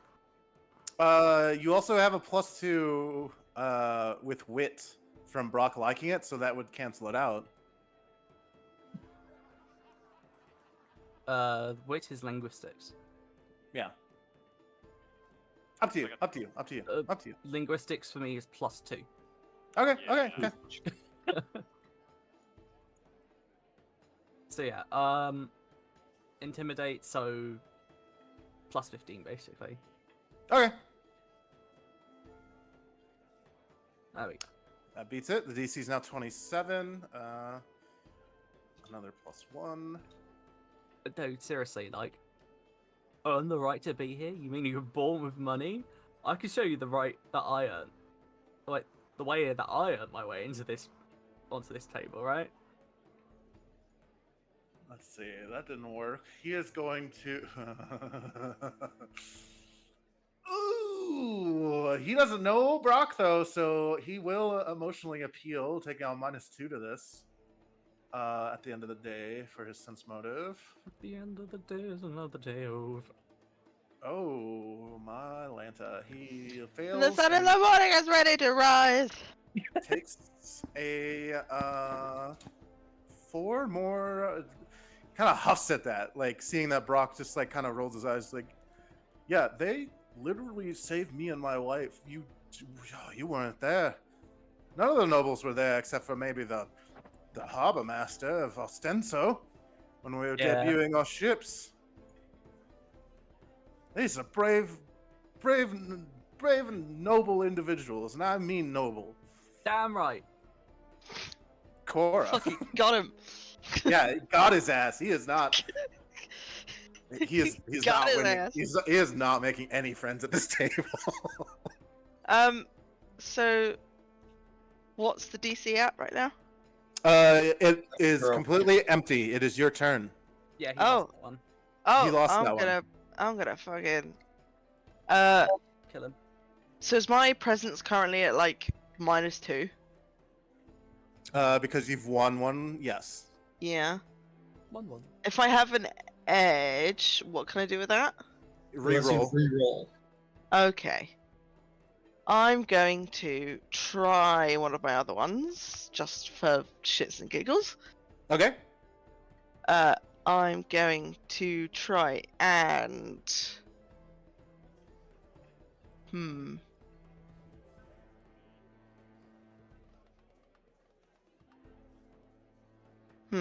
I'm going to try and... Oh.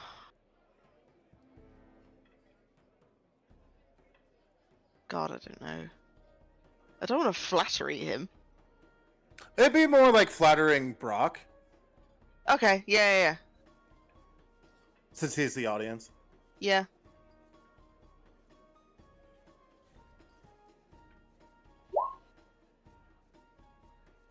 Extremely beatable. Okay, cool. Bad. So Me when I Antique look goes at at that one. Bad. Corsico just kind of like nods at that and is like, well, and like shows Brock like a fancier ring or something, and he's going to I'm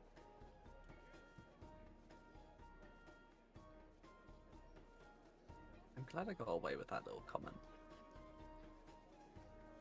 he is going to logic at Brock, which gives him a +2 on this. Which does beat it, so the DC is now 15. Great. What did What's he say? What's Broccoli. he logicking?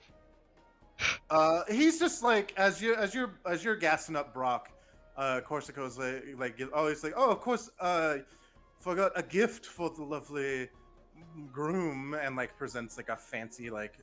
Or Is something it just that a looks ring that he's fancy. pulled off his own finger? Yes. It's a Okay. little bit sweaty. It's got a bit of his hand grease on it. I feel like Cora would have noticed that. Or is at least gonna pretend like that's truth, even if she doesn't know that it's the actual truth. Yeah, that's still funny. Yeah, I'm gonna intimidate presence. Yeah, even with the -2, it's still pretty fucking. Oh, you should be able to beat a 15. Oh yeah. So that'd be 23.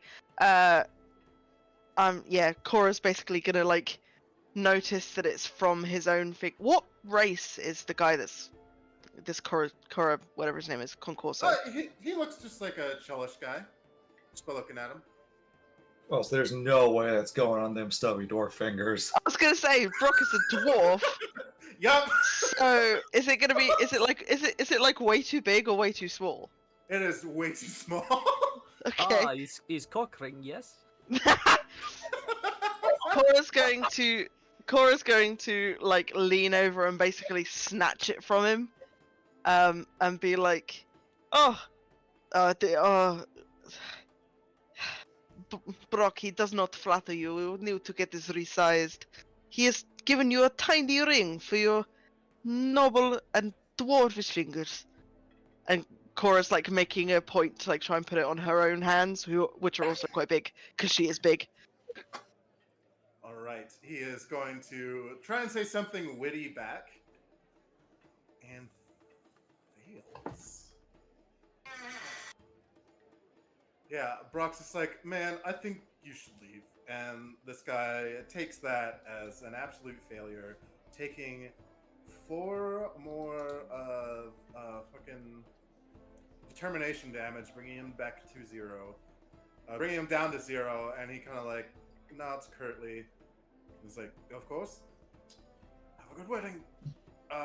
And he kind of steps down and basically excuses himself and leaves the celebration. Cora's going to Disappointed. Cora's going to pour Brock wine from the supposed wine jug that we probably have. Gonna like top up Brock's drink. Did And he try to get his ring back? No, I No, he wouldn't just have left let. it. I would not have let him get it back. He just Okay. left it. I would have held it far above his stupid little head. Cora's basically gonna be like, "What a fucking asshole," right, to Brock, and hand him back the ring because, like, even if Alright, it doesn't fit, it's still probably valuable. And he's like, yeah, I could sell it and melt it down and make something nice for Funnelmouth.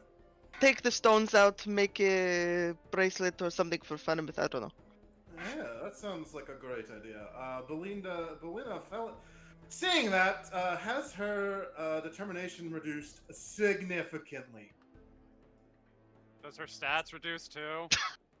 She kind of frowns. She'll take a -4 to all of her stuff because her partner isn't here. Why not? Okay, good. And because Kaya's realised that she's slightly OP. Oh, hey! I jest. I just got Uh, fucking Bit of a spoiled, pre-nerf E-Day moment. Little bit. Let's see. Or She is prefix. She's gonna open up with some rhetoric here. Talking a story to Funnelmouth about how the gnomes have always been so polyamorous. Oh, what? And- Funnelmouth who hates rhetoric? And fuck! She doesn't know that. Take the L, ma'am. Take the L. Oh. So yeah, Funnelmouth kind of frowns at that, being like, I don't care. Like, I'm a gnome, I know. She ups the ante to 1. The DC is -4, so 15. Against. Koyakov. Oh wait, Sure. it's not. No. She was Who was talking up to. first? She was debating with Koyakov, we'll say. Okay.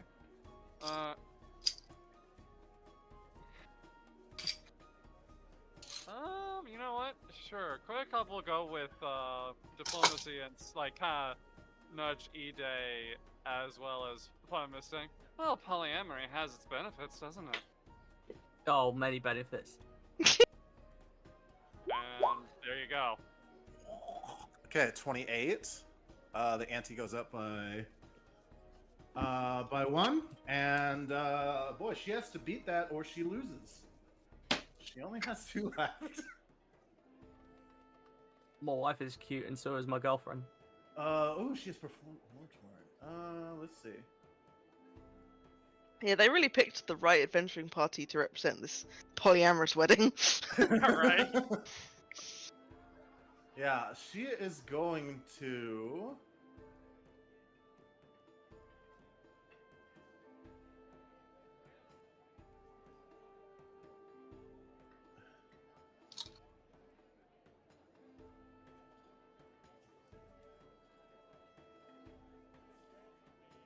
use a red herring here.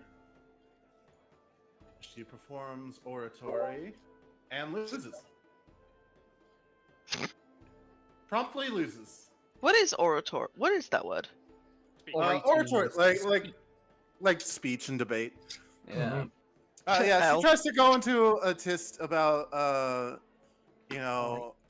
polyamory and stuff, but Funnimith just kind of interjects and it's like, yes, but only with people you like. We've never met. I'm not gonna hop into bed with you like instantly. Like that's not how it works. And Yes, this is not, it's not a no loads refused situation here. We choose who we scuffle with, so to say. oh, speak for yourself, says this kid. All right, Your Majesty, Jesus. All right. Cora like leans over for a high five. he goes for he does the turkey thing where he like he Ah, gets you turkey. He's like, yes, turkey, and then like eats a bite of a turkey leg. She also like, Turkey thing? What the fuck? oh, when you go for a high five, make a Oh, fist, okay. turn it 90 degrees, stick your thumb out, and when you stick it together, it's like a turkey. Oh, I get it. I've never seen that. That's such an American thing. Yeah, it is. Elementary school thing. Yeah, that's a full Can element. you guys even snail? that our version of that is just to not reciprocate the high five. Well, there's the snail, or there's Yep, cabbage. there's the snail, jellyfish. You got what was it? cabbage? Never did cabbage. Don't know that one. Yeah, they don't even have fucking cabbage in it. anyway. Cabbage sustained us through the Blitz, don't you fucking know? She fucking Yeah, and our culinary expertise never improved. She she fucking leaves with a sad look on her face. Almost like she's hungry. Yeah, I figured as much. Do you know what I mean? With them Mhm. crazy fucking diplomacy bonuses, I called it. Oh, you saw through my What- ruse? Cora leans over to Roscoe and is like, "What do you see, boy? What is it? What do your goblin little shitty little What do your gooey coyote eyes see?" What your gooey eyes see? I see that, I see Roscoe needs to make an excuse to leave and fucking follow her. But if he does it alone, he dies. Can I like because Koya is because of the natural suspicion? Can I throw out some like a detect chaos? Just Oh yeah, sure. Yeah, you can subtly do that. We'll say she's like still like here. like I do it under the table. Oh, I'm Yeah. gonna throw out perception then. Get my You eyes like on. cough Never loudly. mind. Can Neth Prices do anything? blitzing. She's a lady. Can Neth do anything? Do you know? Uh, Because she's been watching the whole time, you know. she could probably percept. Yeah.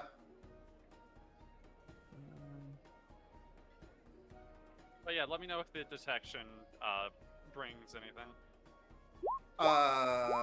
Yeah. Oh yeah. Oh. yeah. Like Oh, how oh, big? yeah. How big Oh, we yeah. talking? This is a pretty strong aura of which are you detecting? Chaos. Oh yeah. Koya, like once she Glowing like a fucking street lamp in a cave. the moment that she starts walking out, Koya is going to Lelias to tell her, hey, we might have an issue. She But do it subtly. Cora like sees Koya like bolt get up and is like, going to talk with our friends, huh? And is like glaring at her, being like, don't fucking let them know. You good, Yeah, mate? Oh, she you want to gets- go for a quickie? she gets a drink and thanks the crier for like a lovely meal or whatever, and starts heading out the door. If anyone is doing anything like detection wise against her, otherwise she will just fuck off. Yeah, Koya will like subtly just like walk over. Well, like she's going to get some like like she's going to use the bathroom or something. Okay, sure. Roscoe's just gonna straight up, I gotta use the can. That's Yeah. my sign to Koya go with will- the girlfriend. You know, Koya will go finger over guns to at the king. Koya will go to see Lilias and just like start with small talk and then like say under her breath, the woman that just walked out had an intense aura of chaos. Cora, you bump past this this bard who is going up to the table. Who? This one? Yeah. Hold it upside down. Okay. Lilias kind of nods and says, that's not completely unheard of, but if you think it's worth checking out, Am I not hurt? she nods and like daps her little chin with a napkin and like nods upstairs to a couple of the Hell Knights, and they shall go follow her. Roscoe's doing like the same thing, but going straight to the fucking lictor. Like, now, sorry if this is against protocol. I'm not super familiar with your organization, but leans in real close. What is your general opinion on succubi? She gets a big frown. Is like, where are they? I can't be entirely certain, but that woman who just walked out, I am as certain as I am capable of being.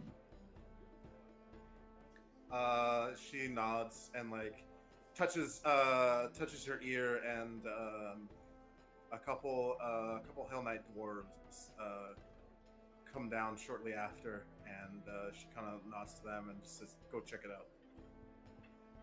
And you point in the direction that she left in. Kai, Yep. quick environment question. Yes. The amount of Hell Knight guards that I'm seeing or were seeing, is that accurate to the actual amount, or is there more and it's just like a crowding thing?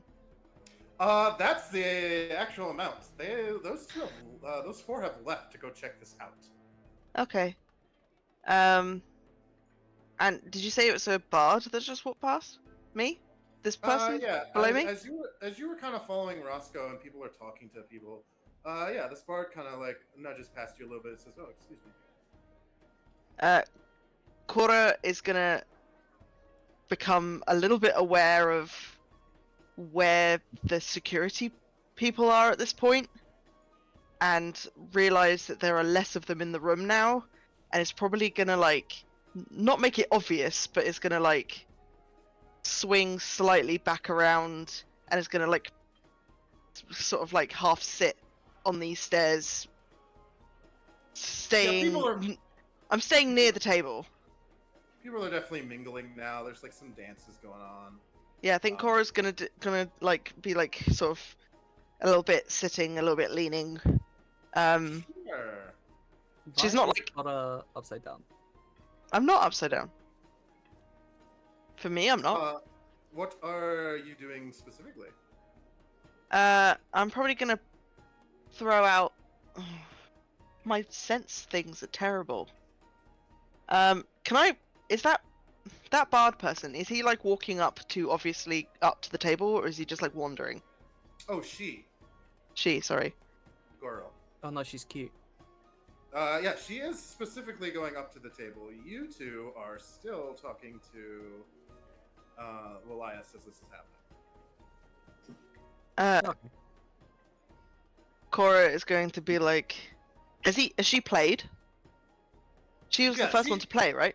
Yeah, she was the opening act, and now there are two like cellish opera singers, kind of like doing a little jig, and he's got a great voice, but they're doing like a little like 2-man performance. I think Cora's gonna like walk slightly past her, pause, look around, and then realize who she is, and walk back up to sort of stand next to her and be like, "Oh, you're You butt. sorry." No, that was me. What the fucking hell, Tony? What are you, fucking Rick? Cora's gonna like come back up to basically be on like height, like standing right next to her and being like, "Oh, your actor was beautiful. Can I please say it was lovely. I know you probably get this all the time, but it was really beautiful to listen to.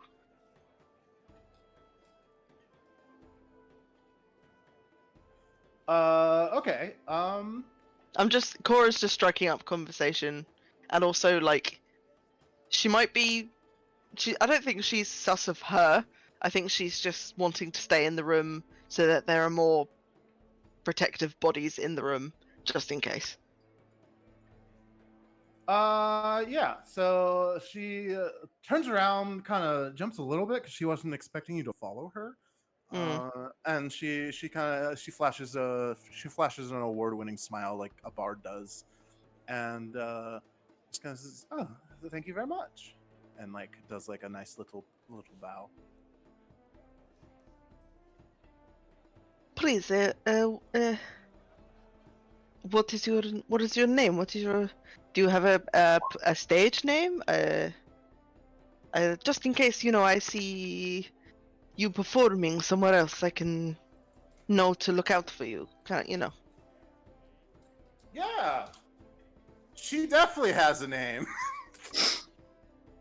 Is this like a you haven't come up with it name, or is it her pretending to have a name? This is me not having given her a specific name, but that's Fine. okay. That's fine. Generic cultist B. Oh my She god. says, I am Suju Favar, Oh. traveling bard. Hmm. Beautiful. She smiles again. Cora's going to stay by the table, but it's not gonna like try and keep her attention. You're staying by the table. You want to perhaps percept at her? I mean, I will, but my perception is bad. That's enough. She definitely looks like she was gonna do something, but quickly deposited whatever she was gonna do back into her like coat pocket. Hmm. At this point, people can return to the table. All right. Can Roscoe get a perception to see what she just put in her pocket? Yeah. Sure. Did Neth's perception pick that up as well? You can roll that now. I'll do another one then. If 25. I'm picking up the vibe of general suspicion, can I do a sense motive on her? Sure. Okay.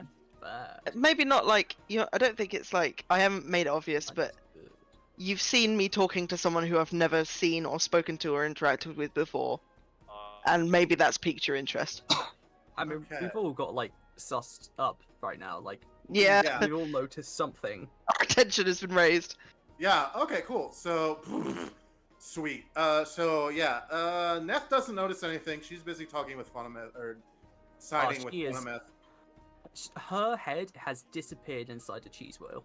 Yes, that's exactly what happens. Roscoe does notice that he notices the same thing Cora does. She was gonna go for something and quickly puts it away as soon as she hears Cora come up.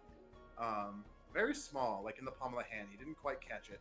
All right. EJ, you notice that as well as you're walking up, but she just like goes back to like moving her hands around and being very bardic and speaking with Cora. And this is going to be against her bluff. Wait. Which is awful. Koyakov, yeah. Koyakov, you realize that she's fucking...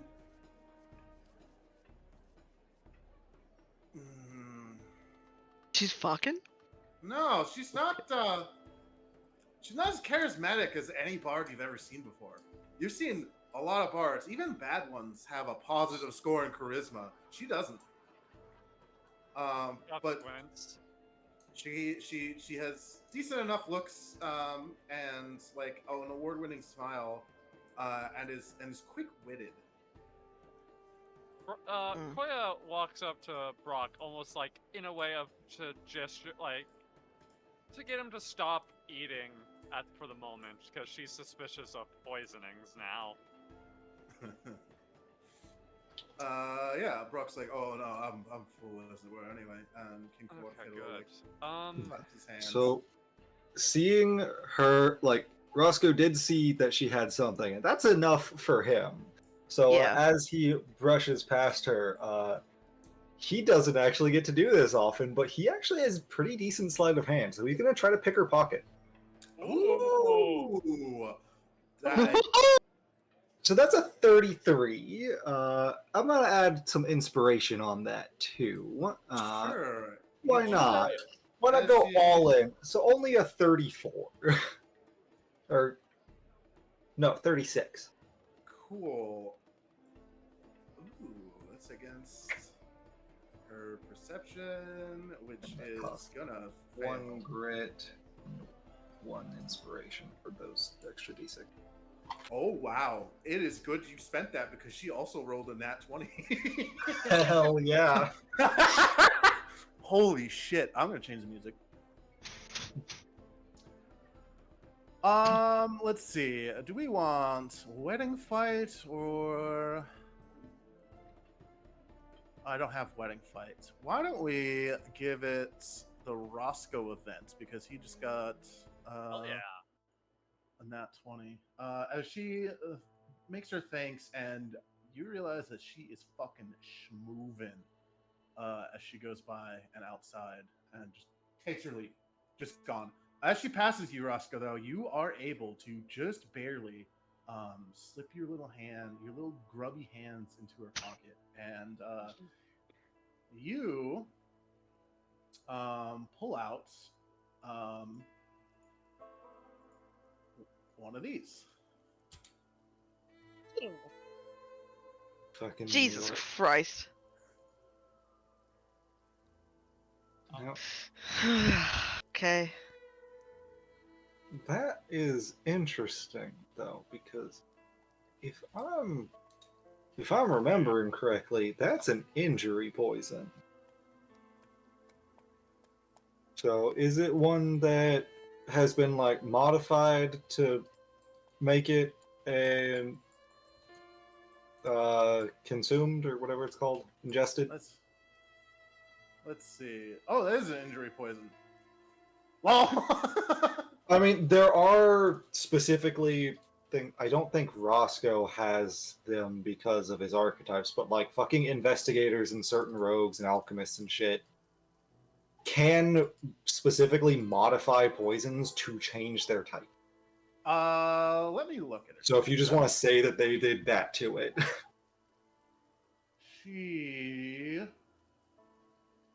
Yes, they did that to it. It is consumable Black Adler venom. Otherwise, the stats are the same. Okay. Roscoe. Let's see. And she is just gone. She like sprinted out of here. She is gone. You're assuming she went out into the courtyard by the direction she went in. You definitely followed her as you're like kind of reeling and trying to figure out what's going on. How fast? Ida wouldn't notice that she was gone because she's telling Neth and Funimouth to be aware or something when this happens. Good point. But Roscoe knows that her base speed is 60 feet. Sauce. I could have caught her. She fucking zooming. Yeah, a brisk walk, but she's fucking gone as soon as you guys more or less caught her. Now the real question is, do we want to try to chase after her and engage the chase rules that I don't know if you have set up or not? There will not be chase rules. You just go into Okay. the courtyard. Okay. I think before we do that, perhaps we make the wedding party, aka Brock and Funimouth, aware of the situation and maybe get them somewhere. Yeah. So that we don't immediately leave the room, deal with that, and then come back and they're dead anyway. Yeah. Funimouth is already Melisani, aware. yeah, Funimouth is already aware. but she's like, we can't back out now. That's gonna like cause a lot of chaos. Melisani comes up and like inquires, like, what is going on here? Something. She sighs. The cultists who tried to kill them at their engagement are making a predictable appearance.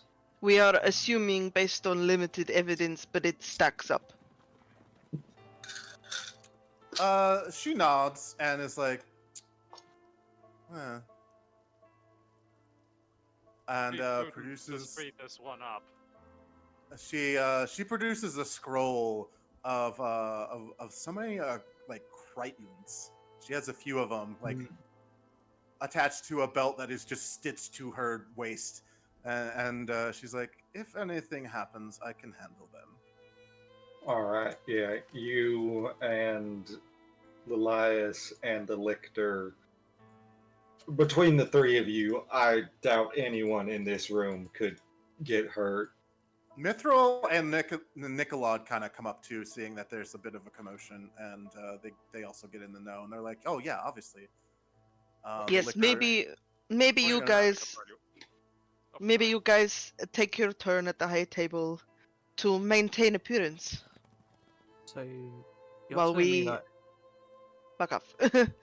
She nods, and they will actually all do that. are you telling me that the people who fucking disabled my wife are getting away right now? It seems that way. She tosses you her. Your No sword. way in hell they're getting away. Alright, Yeah, if anything happens to Neff, I'll tear this entire building down. I'll be back. Mithril's just like, nothing will happen to Neff. I'm activating my Phoenix Flight armor, and I'm gonna go chase after the person. Okay, But you're activating your what? I'm flying after her. Yeah, Cora is sprinting and Well, is Just waiting okay. to do that until after we leave. Isn't that like Yeah. tomorrow? Maybe you shouldn't activate your fucking giant angel wings while we're in the middle of a wedding direct line of party. sight of everyone who will try to kill you for it. I understand. I get it. Cora's like, they understand, but like at least have the door a little bit shut, and then we go. Yeah, looking at the lictor.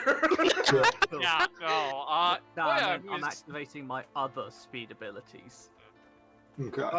Yeah, you do that, and you end up coming outside. As we're moving, Roscoe is going to borrow Koyakov's sword real quick and add some sand to it. What does this do? It's now a beach sword. That will make your ice more effective against anything out there that resists ice, like the fucking succubus and other possible demons. Good to know. As you leave as well, you do notice a couple of other nobles kind of like see that something's going on and like get up. And like a couple of the dwarves kind of like shuffle to and kind of like being like, "What the hell?" The Drogar captain, as well. So they will make an appearance. Let's see other thing. We actually have the chance to pre-buff for once, so I am You also do. going to get fucking. Let's see. Probably be difficult to. Yeah, I'm gonna give this to Cora. So I'm going to apply a holy weapon bomb to your sword. Nice. So that's an extra 2d4 against undead or evil outsiders for, I think it only lasts one hit. Okay, that's cool. Great. And In return, what's your AC looking like? right now it's like 22. Yeah. Oh, okay. Have you got more AC than me? Roscoe has really good dex and decent armor. That's do fair. any of you have a deflection bonus to AC or at the moment? I have a +1. do. I've got Yeah. +2. I got Okay, never mind. +3. Then, Cora, I'm gonna give this to you and me. I'm gonna cast heroism on both of us. Okay. What does that do?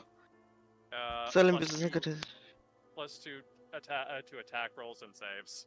It As well. should be a Shit. buff that's already in the sheet, by the way. Oh, heroism. Also- Okay. I would like to ask, how are we doing on time for everyone else? I'm fine. I'm I'm fine fine. too. I'm Okay. fine as long as you think this battle is going to be within the hour. Probably. Okay. It's fine. Also I Oh. don't have heroism. I'm gonna make sure. Yeah, right. True, Ide. Okay, it's not in your pre-buff. Okay, cool. So You I can, can just make it. I'll Can make you it. do that copy for it me? from Thank you. mine. Like here is the thing of like what you need to put in There there. you go. Oh, you can just do that? Oh, okay. I didn't know you could do that. Hello. Yep, just copy that into the buff. Alright, I'm gonna Doesn't do matter it. what Tourism. if any buffs. I didn't know you could sort it into just attacks, though. I need to simplify mine. And then is there anything else Roscoe can do for pre-buffing? Yes, he is going to actually remember to rub himself down with his static wool. Okay, cool.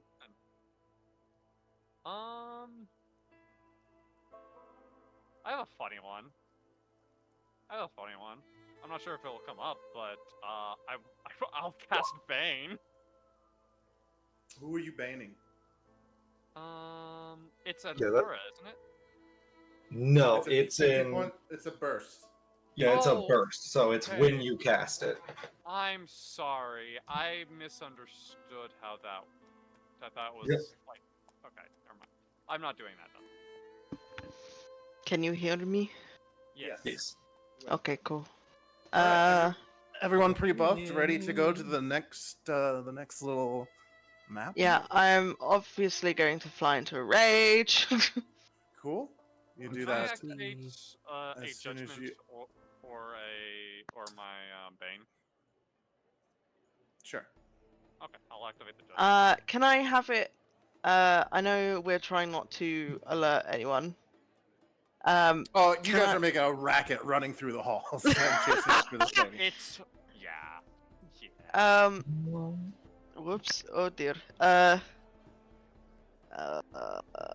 Where's the thing that I saw? And Roscoe will also use his Oil of Blessed weapon on his main handgun. Okay, cool. How does Neth's spells work? She's not part of the party. Damn. Damn. She's hobbling along on a cane. She cannot keep up with you. No, I meant like pre-buffing. She makes a potion. Okay. Do you think she could make a potion of haste or two? Yeah, I think alchemists can just do that, right? It takes a minute each. Then no. Damn. I'm going to fly into a rage and then absolutely tank a potion of enlarged person. Okay, cool. Is that all the pre-buffs? I think so. think so, yeah. Put you there. Oh, one more. As part of running, Roscoe will actually use one of his special things. He can spend a use of inspiration to make one of his things as a full round action, instead of taking a full minute. So he is going to mix up one of his extracts of. Let me double check how this one works.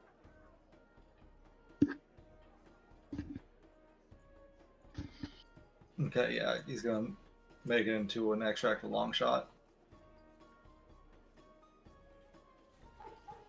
Um, Okay, that's all damage, so it would be weapon damage, I think.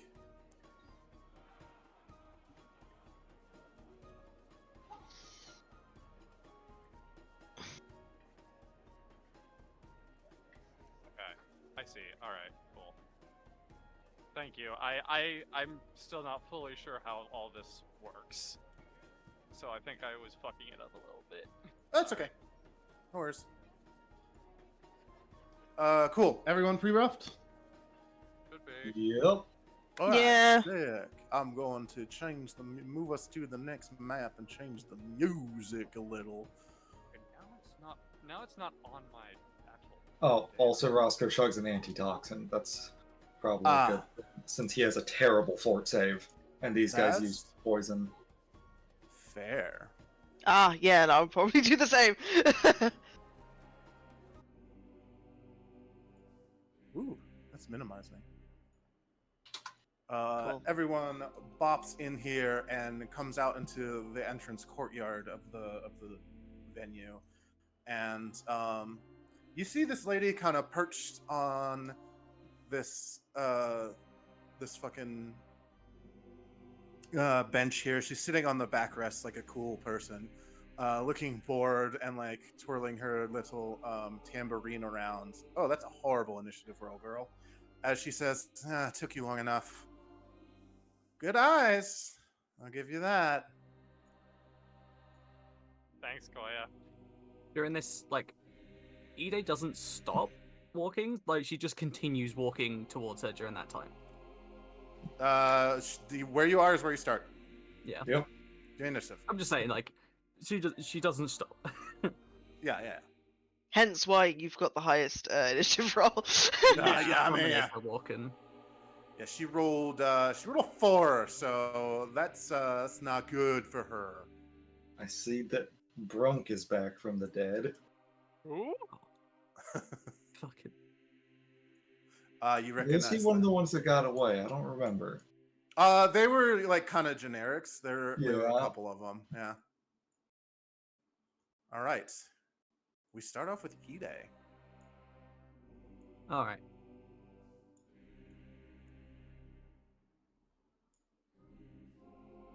Right. So yeah, she just continues walking. Just like as she's walking, draws out a blade. I don't really care why you did it, but I'm gonna make sure you're not doing it again. This is gonna be for my wife.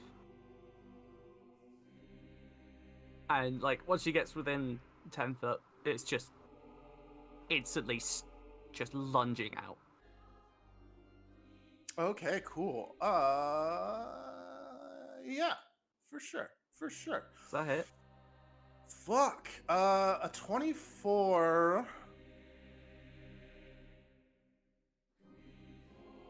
Fuck. Does it confirm? 24 barely confirms. Oh. Come on, give me them God big numbers. damn. Damn. Not the biggest, but still. God That is 60. damn. That's 70 damage. You fucking slash into her, finding just like the perfect spot as she starts to get up from the bench, and whoa, she does not like that. Does she have anything she can do against that? Probably not. She has combat reflexes, but you didn't move through her threatened space technically, so. Does that feel good? Good. Just gonna get some more of that. It's weird hearing Ide just being like, Yeah, there's like fuck no you. emotion in her voice. Yeah.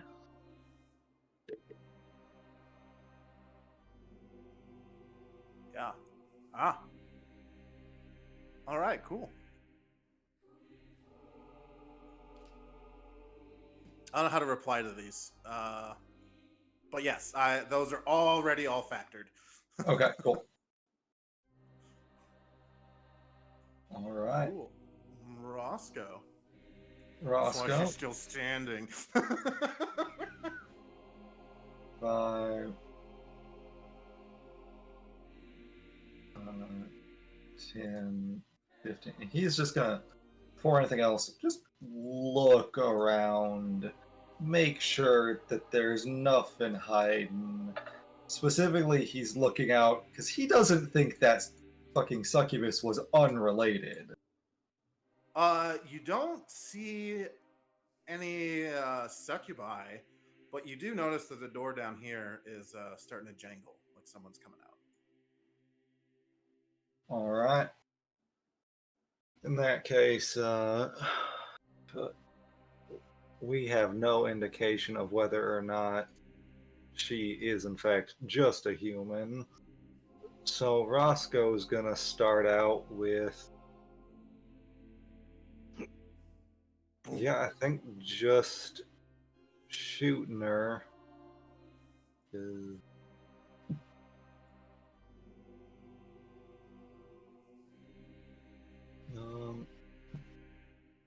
Yep. All right.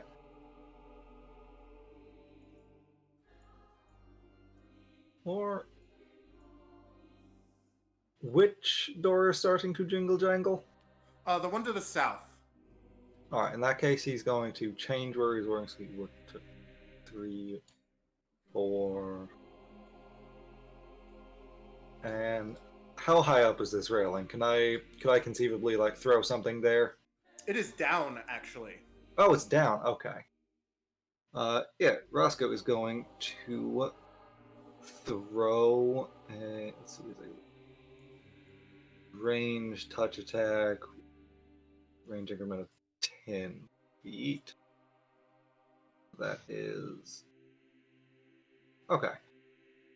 So he's taking a small penalty on this, but he is just aiming at the ground, so it's fucking AC of 5. Yeah. So. Yep. It goes exactly where you want it to. Yes. All right. Yeah, he throws a smoke pellet there, so a 5-foot area around that square is filled with fucking. I think it's specifically smog. Ooh. So anything that passes through that square is covered in a greasy smoke residue that makes it incapable of being invisible for 1d4 rounds. Okay, cool. As well as they can't fucking see through it. Awesome. Hell yeah. Okay, cool. You toss that down, and as you do that, this person comes out and starts coughing and sputtering. It's just like, what the fuck? She can't see through it, so what should she do then? My God. It's always the characters with the unique tokens. Yeah, we probably should have sussed the amount of people that got introduced at the beginning. Smiles. To be fair, we weren't in the room yet, so. Yeah, Yes. yeah. Okay. She is. What the fuck? Why is she a fucking? Why is she a bardic performance? What? You made the character sheets. These came from a book. Oh, okay. Also, fucking. Lol. Anyway, golly gee, does she need to make any saves in here, or can she just like go through? She can just go through. Okay. So I'll say because she's kind of in a rush, she is going to make a reflex to figure out where she's at. Yeah, she's fine. Okay. She bumbles out of the stuff there. Bada bing. So that's 25. She can get to there. Does she seem combative? Oh yeah, she has 2 kukris Oh, in each fun. hand. 2 kukris in each hand? Or My that's God. Fucking dick. one That's my kukri. thing. one kukri in each hand. She's dual wielding kukris. Oh no. Yeah. And then, should I even bother rolling the anti-invisibility timer, or is she just incapable of it? You don't. Here, I'll roll it for you. You can Yeah, mark roll it it down for if it. it's relevant or not. It might come up. Okay. Not for her, but for other people. Mhm. Cool. All right, neat. That's what she gets there. She has that. Cool. And that's about all she does, I think.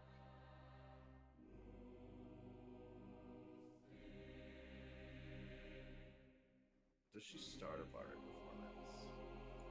She might start a bardic performance.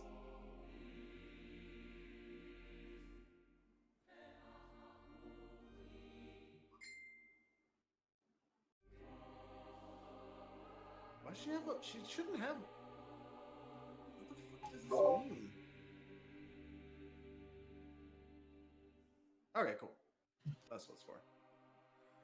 If it's just like a monster sheet in disguise, it might be that the monster has it. It might be an archetype trading it out. Nope, it's an archetype trading it out. I found what it does, even though I made these sheets like forever ago. Okay, Cora. She eats Yep. bardic performances to add bonuses to rolls. Oh, Cool. I see.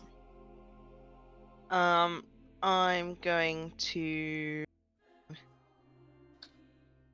make use of the holy weapon balm thing. Holy weapon balm that Roscoe doesn't- gave. It Huh? specifically affects undead or outsiders, and we don't know if any of these people are outsiders yet. Oh, right. Okay. All right. Never mind. I'm going to. Oh, do I? Like, if they're not, it just stays on your weapon still. Oh, okay. So it's like a. I can't get rid of it accidentally. Yeah. Okay, that's cool. I'm just gonna fucking run up. Run up and down smash. Fucking huge, huge snake woman pelting towards her. And then attack. I'm gonna attack. As you charge toward her, she also hisses at you. Oh, Oh, is she? Do I recognize kin? She seems snake-like as well. Hmm. That's really not going to help her. I'm going to Oh. attack.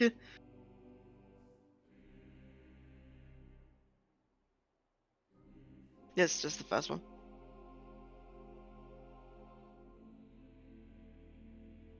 Just the first one. A 31, that does hit, yes. 14 slashing. Not that I think anyone would really notice, given the immediacy and the intensity of the moment.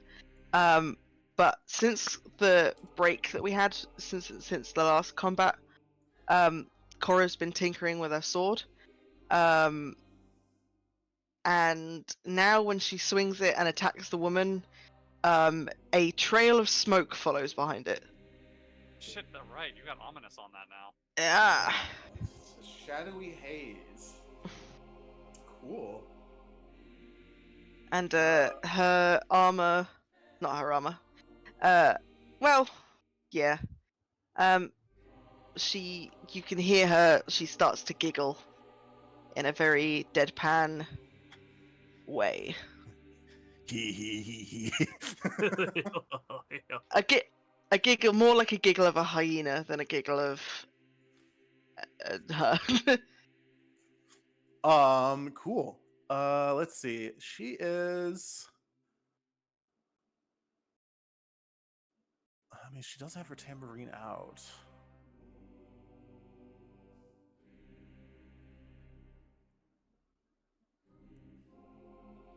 Yeah, fuck it. She is using deadly aim.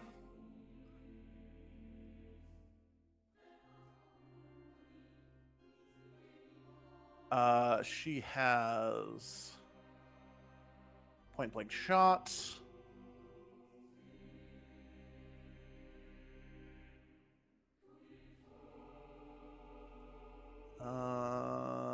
She's not going. I don't think she can vital strike.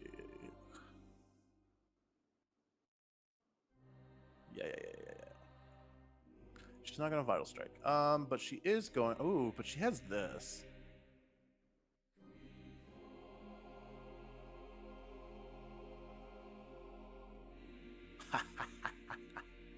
She could do that. That might be the play for her, but she also. Oh, god damn.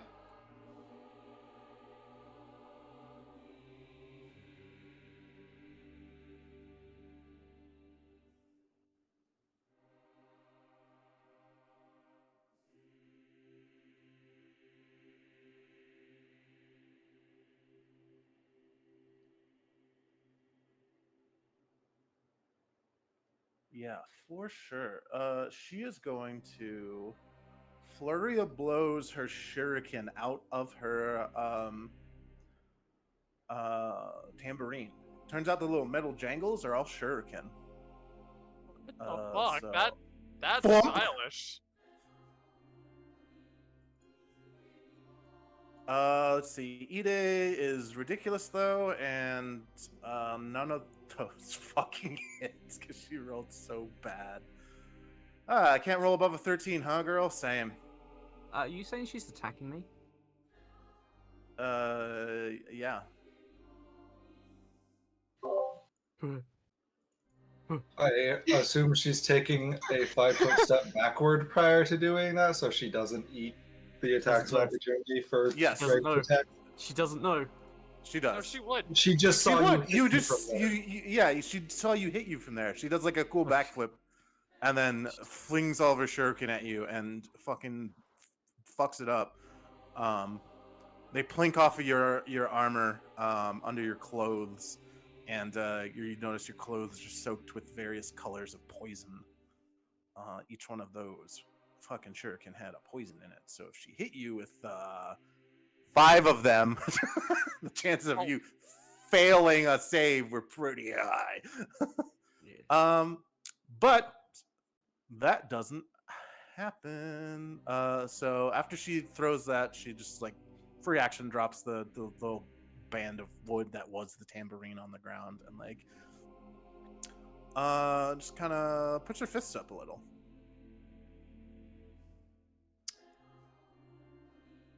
Yeah.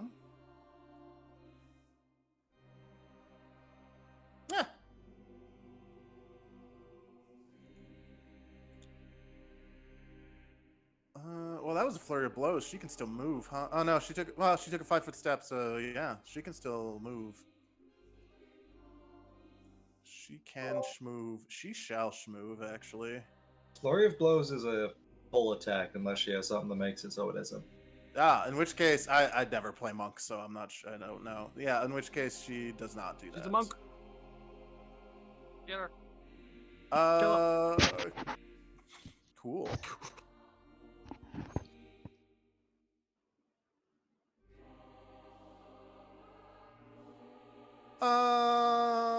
Yeah, she doesn't have a move attack. That's her turn. Koyakov. Okay, so hey Cora, do you have that one, or do you want help? Cora just like doesn't turn to you and is just very obviously like breathing incredibly heavily and just like holds up the sword with her blood already on it and is Alright, just like you got that. Got it. yeah. 5, 10, 15, 25, 30. And I'm not in range of anyone, so I'm gonna fuck people up with my favorite spell, Blistering Invective. Okay, cool. Look at that crit damage. Yeah, so let me make an intimidation check. Also, I realized before the wedding even started, I should have casted Heroism on myself. Oh well. Oops. 35 plus my level to the half my level to the roll, I believe. So 39. I believe so. It was a 36 before, and I don't remember why. Like it was a +6. Like I had a 6 bonus, and I don't remember why it was a 6 instead of a 4. But Might have been like an old bless thing or something. Don't you also add your wisdom to it? all of my stuff is queued off of wisdom already. Right, it's Yeah. wisdom instead of charisma, isn't it? Yeah, exactly. Yep. Cool. So that's against 15 plus 1.5 times their CR, I'm guessing. I'd assume so. Yeah. It hits all the boys for sure. Let's see. See, demoralize each enemy within 30 feet of you.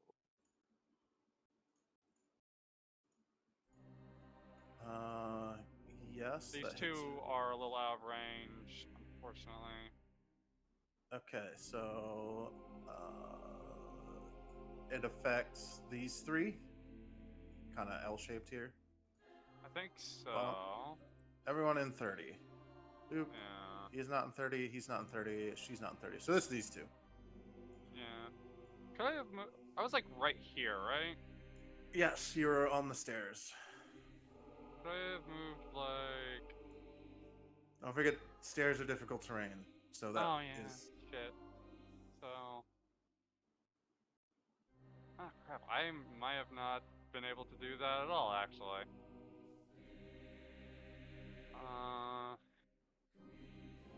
So 10, 5, 15, 20, 25. Ah, I can only hit her with it. I don't think it's worth casting that then. My Okay. apologies. No worries. Um,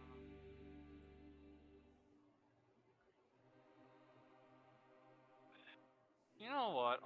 Instead I'm gonna do something funny. Okay. Sorry, my apologies for taking too long. This guy over here, I'm gonna cast Hold Person. Okay. Cool. He needs to make a will save. Will save now. He makes a will save. He makes a will save. That's his worst one. He fucking fails. He is held.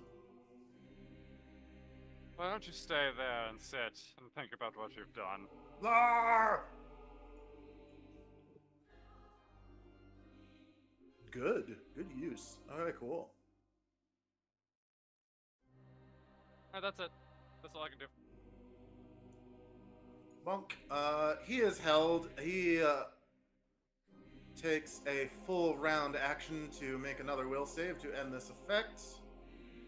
He fails again. This lasts for 9 rounds. Yeah, he's gonna get fucked. This guy is going to. Is your speed 30? Yeah, it just is.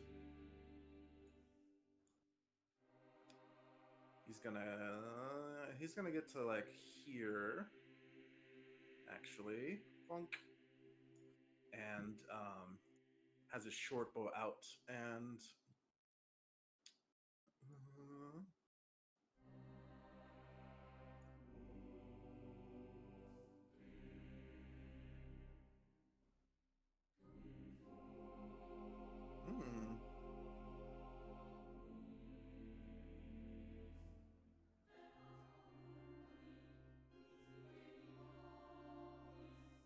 Doesn't have any of that.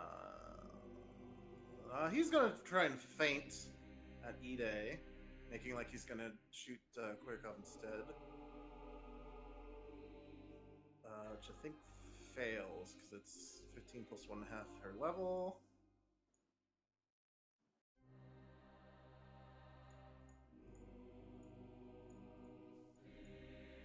Yes, that's a failure.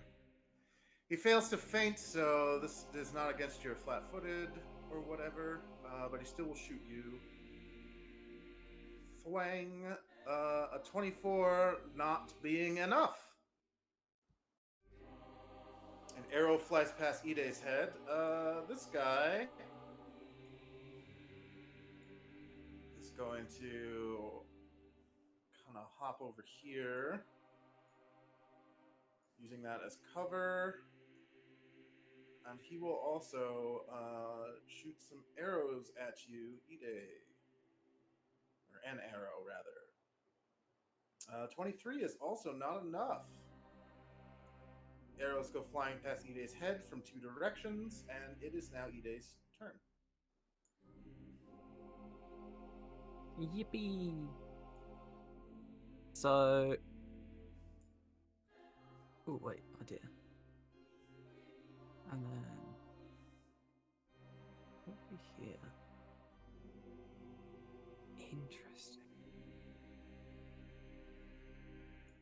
I've just had an idea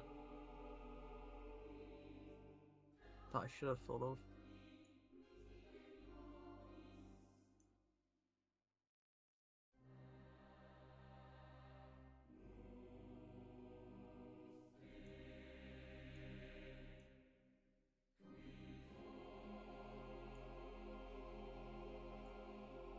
Cool. Right, yeah.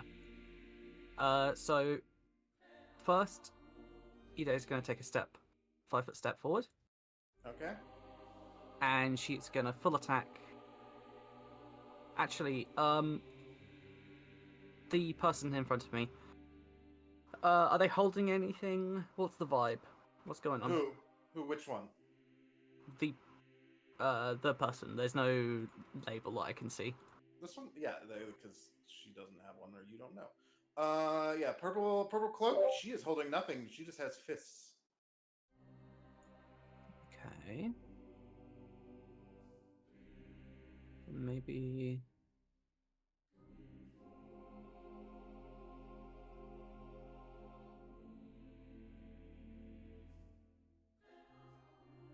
What does confused and what does staggered do? Confused gives them a chance to not take an action. Staggered means they can only take a standard action or a move action.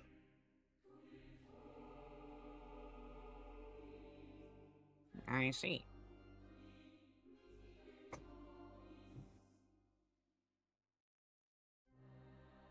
Do I know if this person, based on what I've seen, would be immune to sneak attacks?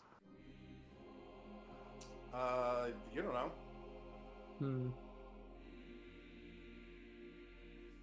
Okay. Well, since when did you have sneak attack? No, but targeted strike. Creatures that Oh. are immune to sneak attacks are immune to this as well. Yeah, you don't know.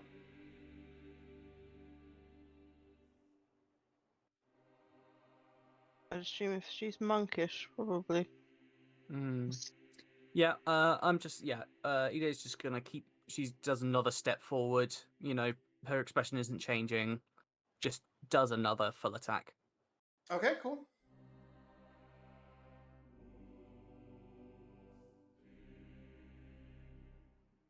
My God. So that's another crit. Jesus Christ. It's confirmed crit. Well, nothing That's I can do 58. about that. Does the second one hit? I don't think so. The second one does not. But Yeah. it doesn't matter because she's fucking dead. Cool. There's not many enemies that can survive 2 crits Yeah. in a row. Also, I take another 5-foot step. But yes, you can do that because of your ability. Roscoe. Yes, my advancing step.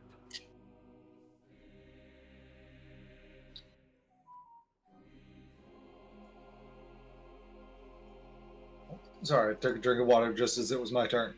That's alright. Roscoe is going to fucking.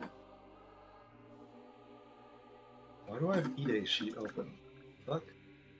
Why do you have my sheet open? Get out of there. I'm in your sheet looking at your secrets.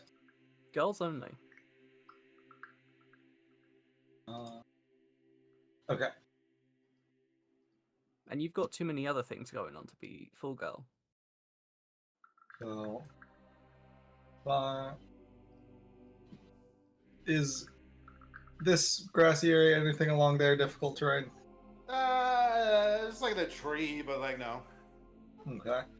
5, 10, 15, 20, 25, 30. I stab Ide in the back. My God. Oh, I didn't realize that I cast that spell last turn.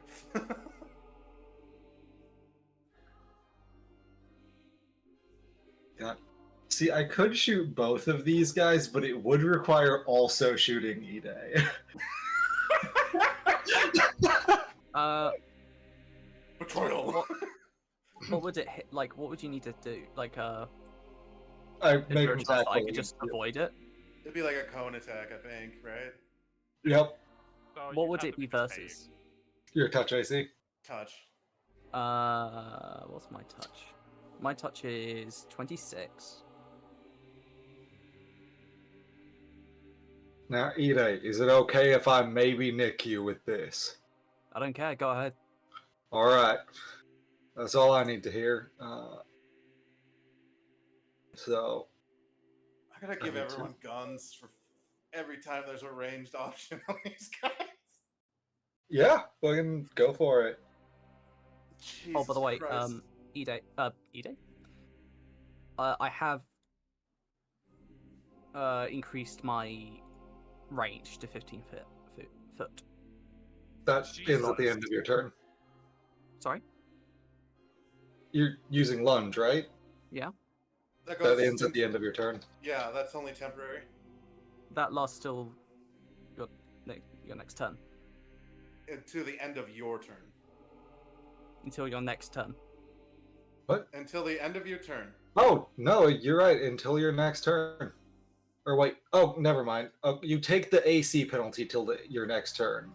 You Oh, okay. increase your reach until the end of your turn. Yeah, never mind then. I did not lunge. That is worded very strangely. It is, Yeah. yes.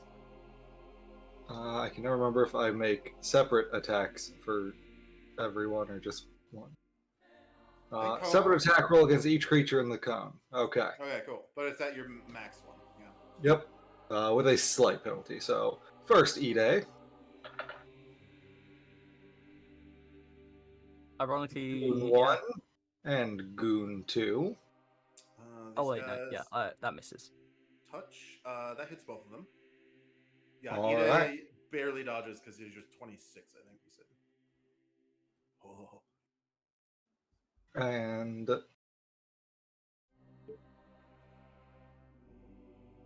I can't up close and deadly on a scatter shot.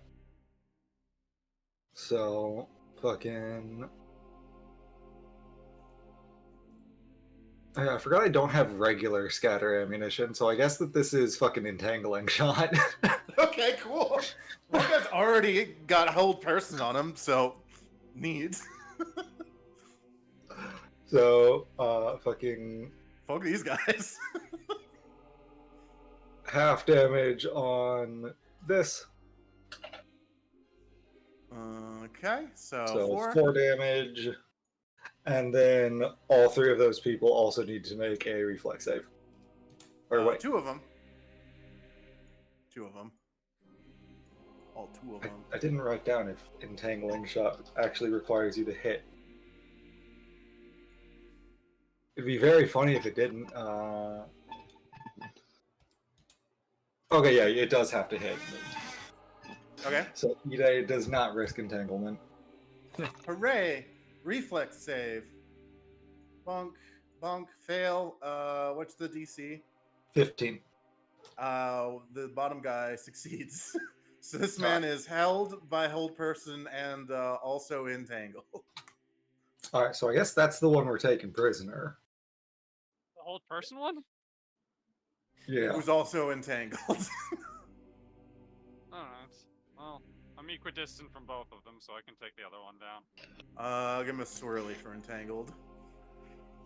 Alright, that's Roscoe's turn. Because he's getting a swirly. Ooh, this lady down here with Cora. Hi. What is she gonna do? She has 2 cookeries. She is going to swift action, use her performance strike, equal to the number of rounds expended. Oh, okay. She's gonna fucking spend 5. A maximum of half her level. Okay, yep, that is her maximum. So she adds that as a bonus on her attack roll. Let's see.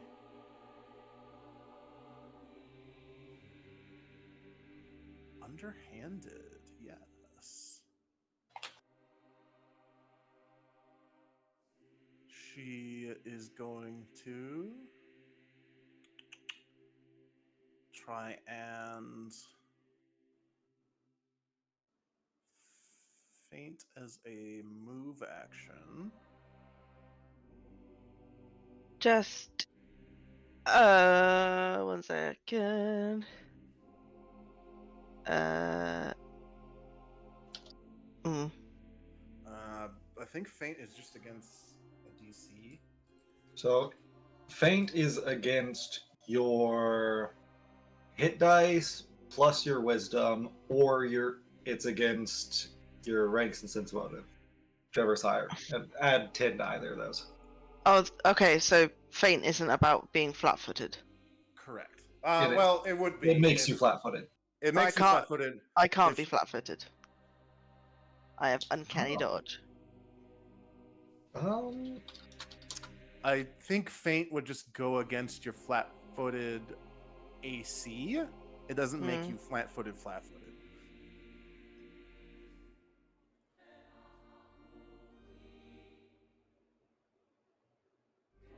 It's a misleading flourish. So. Oh, yeah. A Blood Rager with this ability can still lose his dexterity bonus to AC if an opponent successfully uses the feint action against them.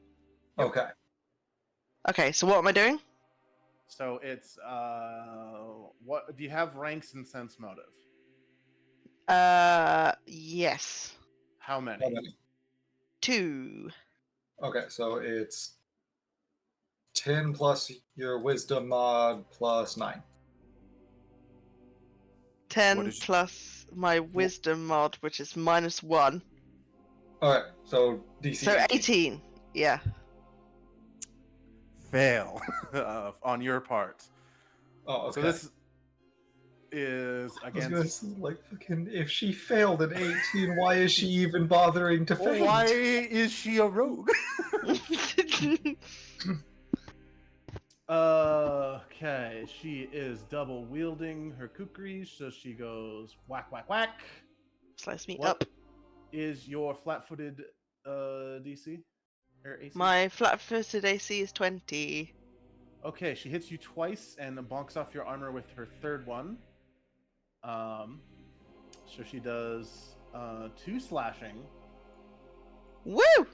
But that's not why she does that. She is doing a sneak attack because she has fucking assassinate. That is going to be max sneak attack damage. I can't be flanked or sneak attacked. So,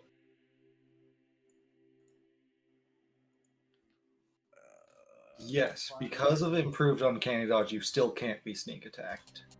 Unless she's at least level 13, I think. Right? Yeah, +4. Oh, because you're level 9. That is fucking incredible. I'm 'Cause fucking. She is level 12.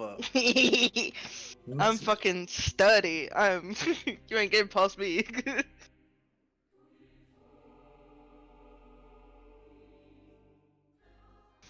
Okay. So you're immune to sneak attack. Yep. Completely.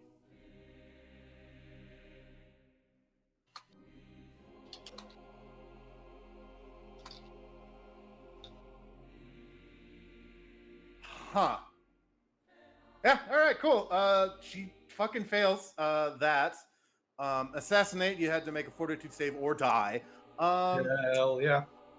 That's fine. It would have been okay.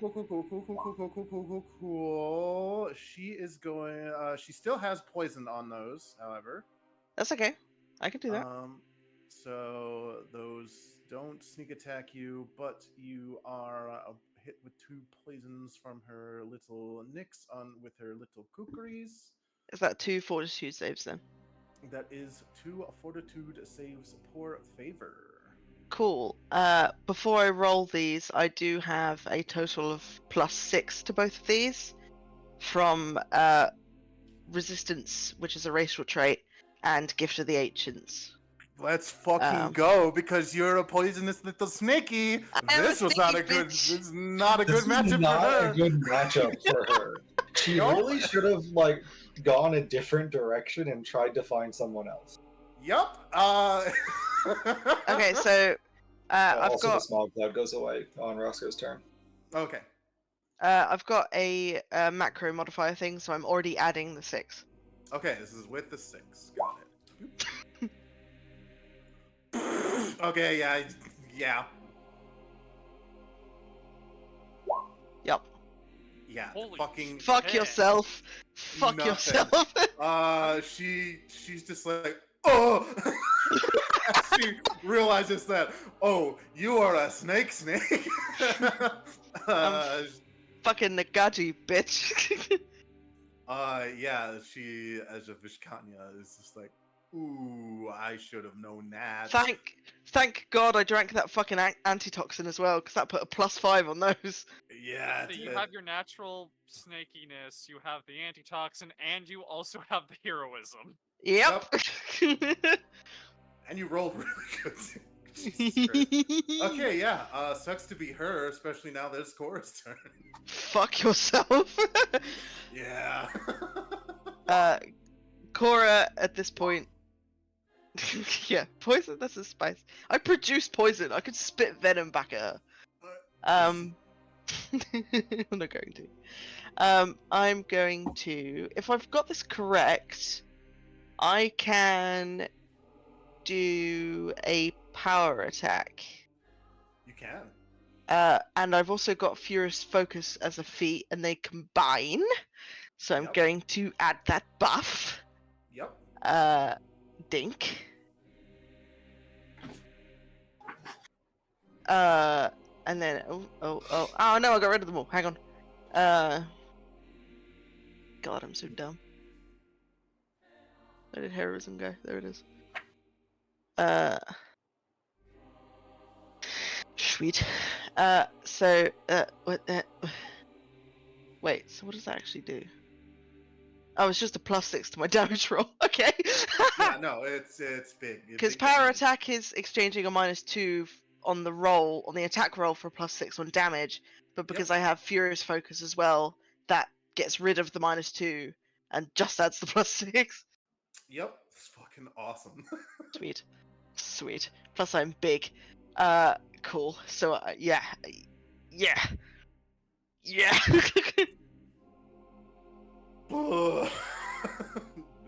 Whoa, god damn. So that is 50 damage. It's a fucking E10 damage roll right there. Bonk. Only 50 damage? Is that was your crit? Shut up. She fucking like takes. Hey, that was me. That fucking 50 damage. I've got 3 nat 1 damage rolls in that, so it could have been a lot higher. Don't worry, I'm being cheeky because obviously when I had mistaken, like done my fucking calcs wrong, I was getting bigger numbers. Yeah. God good. damn. Yeah. The woman you were introduced as Lenita Imbrex takes fucking a bunch of damage and does not look great as you hack her a couple times with your power attack. Cora is very much enjoying herself, and she is cackling very loudly. This woman is screaming like, ah, fuck! Koyakov, there's lots of screaming behind you. You assume Cora is having a good time hacking him into pieces. Or it's having fun. I'm glad As a Cora's blood- having fun. Hell As a yeah. blood rager should. You look ahead of you. There's a dead monk on the ground and a couple of fucking mooks in the trees that are kind of looking back and forth through there, like, ah! Make it there. Yeah. Is it my turn? Yeah, Yeah. it is your turn. Yes. Okay, I move over here and I will stab. You move over there and you stab this man. All right, cool. We should stab. Give him a little stabby. And I'll activate Bane for the funny.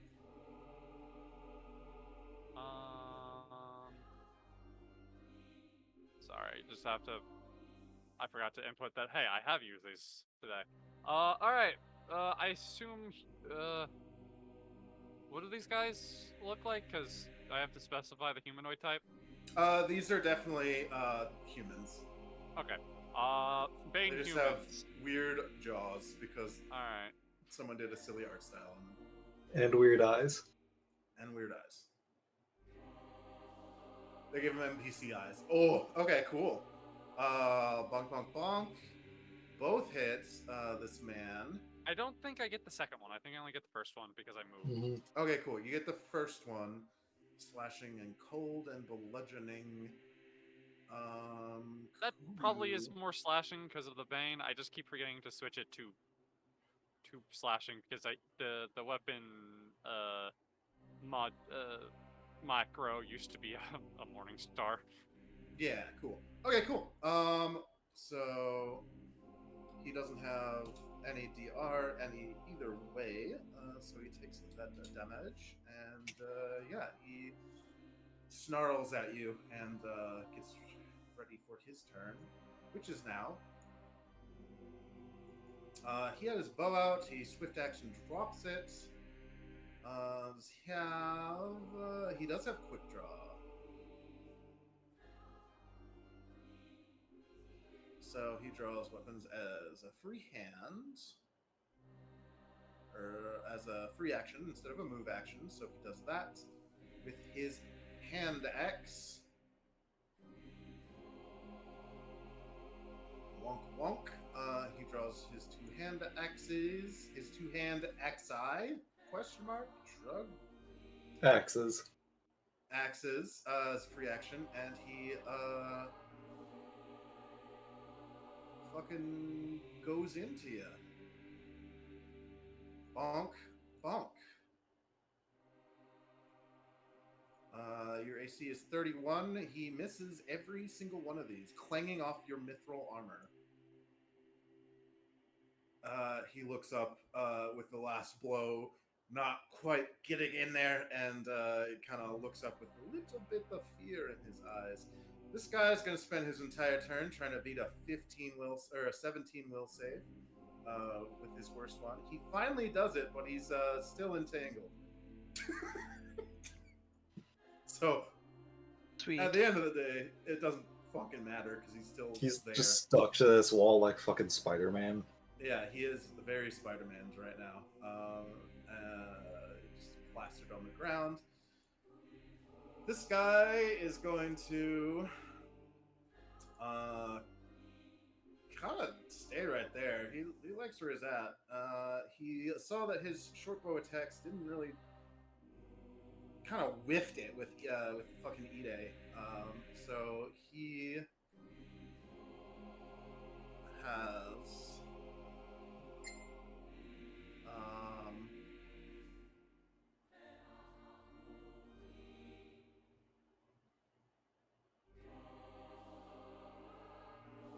yeah, he is going to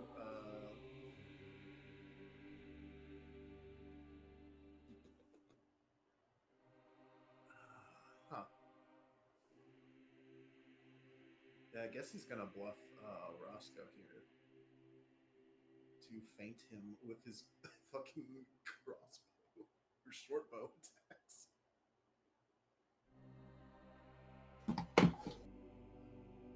So does Roscoe have ranks and sense motive? Roscoe does, but I don't think that enough. he has very many.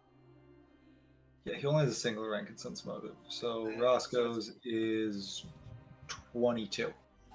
That Roscoe fails to notice the feint, so he will. This will go against his flat-footed with his short bow attack.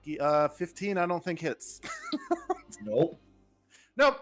A couple arrows fly past Roscoe that he wasn't expecting. He thought they were going towards Ide. They veer a little closer to you, but they mostly just fucking miss. Ide. A step forward.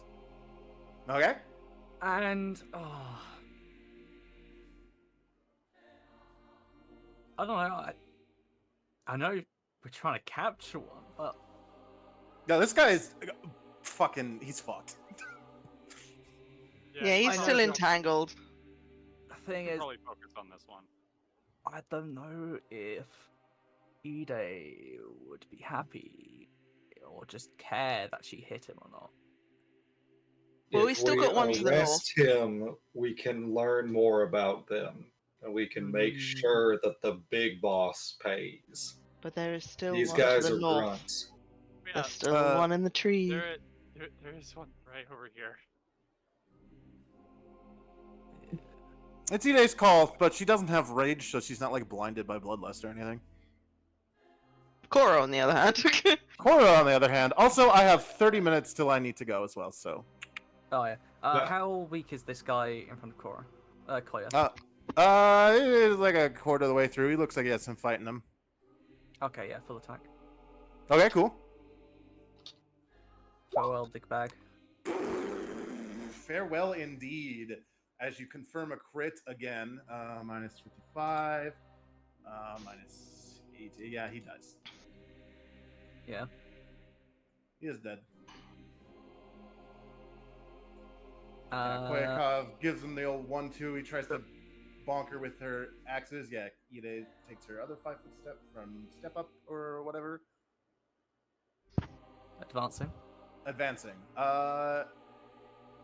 Yeah, he looks up with a little fear in his eye as Koyakov in her Hell Knight armor just is impervious to his axe swings, poison splattering everywhere, doing nothing, and then suddenly takes a sword to the fucking side of the head and dies. Doesn't it like? No one sees it. The speed of the blade. Hmm. It's just suddenly his head is decapitated. Yeah, suddenly And there's a sword Ide's wound in walking his on. face. Roscoe's turn. Roscoe's going to. Shit, this guy had his HP linked because I forgot to do that on these guys. Oops. Yeah. He has not been hit yet.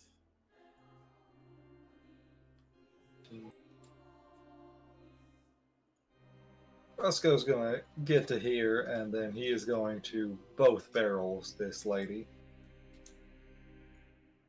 So, Q, ignore attack 2.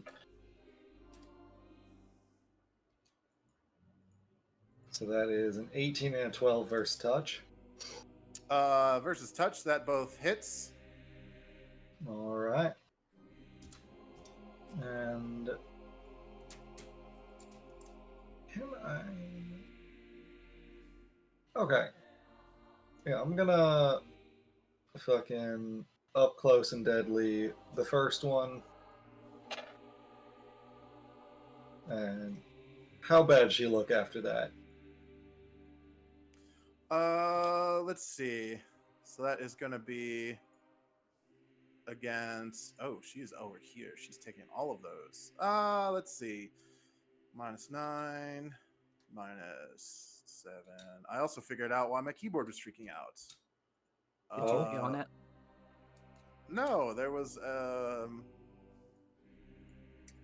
stupid little thing that controls the colors on it that it said to download in the instruction booklet, and it was fucking it all up. Oh, cool, sir. So I Roseville. Mine's a Corsair. It sometimes does that. Yeah, it does that, and I closed that, and it because it was having a meltdown. And it was freaking out. Anyway, no, Roscoe blasts this woman in the face, and she dies. Okay.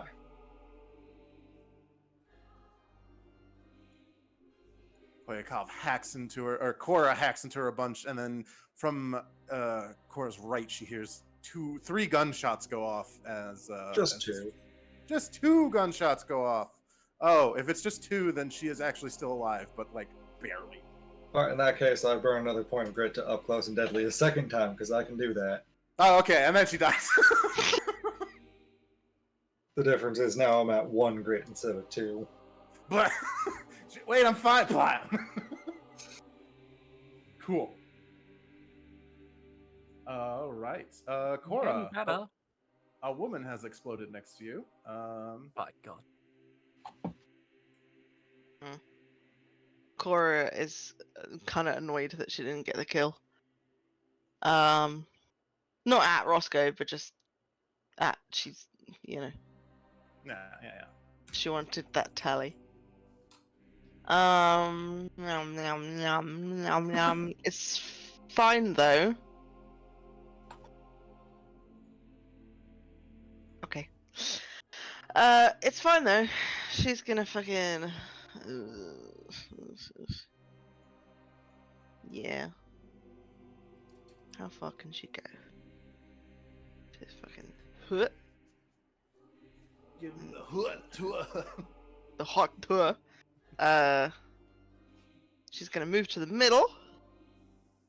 Yoink. She's gonna levy her sword, level her sword at the guy in the tree over here. She's gonna cast Scorching Ray. Oh, that's so bad. This ranged touch attack. Ranged touch attack. It's a ranged attack, so that one automatically misses. Yay! As your ray goes wide and like sets the tree on fire. You do get a second one, though. You do get a second one, yeah. At this level. Oh, So you can fire another one. yeah, I will. Oh, right, yeah. Yeah, sorry. Yeah, no, I know I did. Was that I hit him? 14 against touch, yes, actually. Nice. He takes 19 fire damage. He takes 19 fire damage. 2 rays go flying past him. One sets on the tree on fire. The second one actually hits him as he looks up at the tree like, oh shit, magic. And I go bang. Cool. Yeah. Cool. yeah. Yeah, sorry. I thought I rigged it so it fires 2 times, but I didn't because I realized it was 2 different attacks. Yes. Koyakov. I don't think I can get there yet again. So yeah, that's.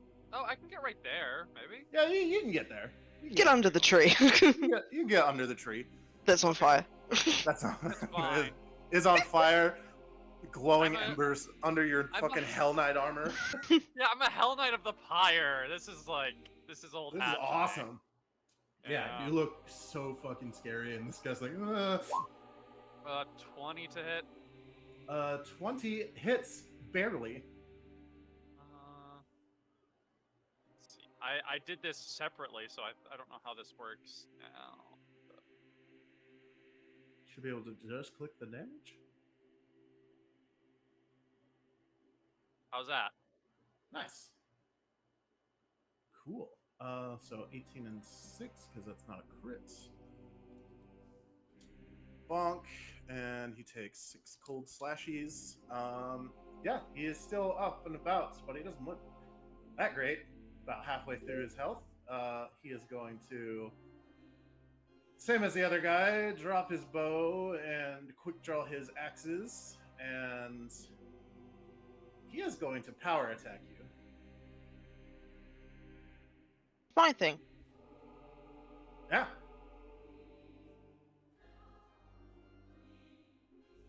So it's just +2 because he's got 2 hand axes, so he bonks and he bonks. Oh my. 31, huh? That is exactly my AC. No, that is your AC that I was saying out loud because he does not roll above that. Ah, yeah. Clangs off of your armor several times. maybe bonking your shield. You have a shield, right? That's all your armor's on? Yeah, I have a shield. Yeah. That's the entire reason my AC is so high. Yeah, bonks off of your shield at one point, and he looks at his axes. He doesn't seem like he's gonna have a good time. E-Day. All right. Yeah, I might as well go up to this guy then. Okay, cool. I'll Get up. stab him through the head. Get up in his face, stab him in the head. That hits.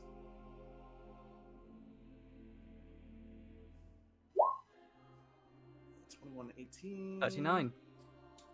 Nice 39. He doesn't look great. He does not look long for this world. Roscoe, you gonna get the kill shot?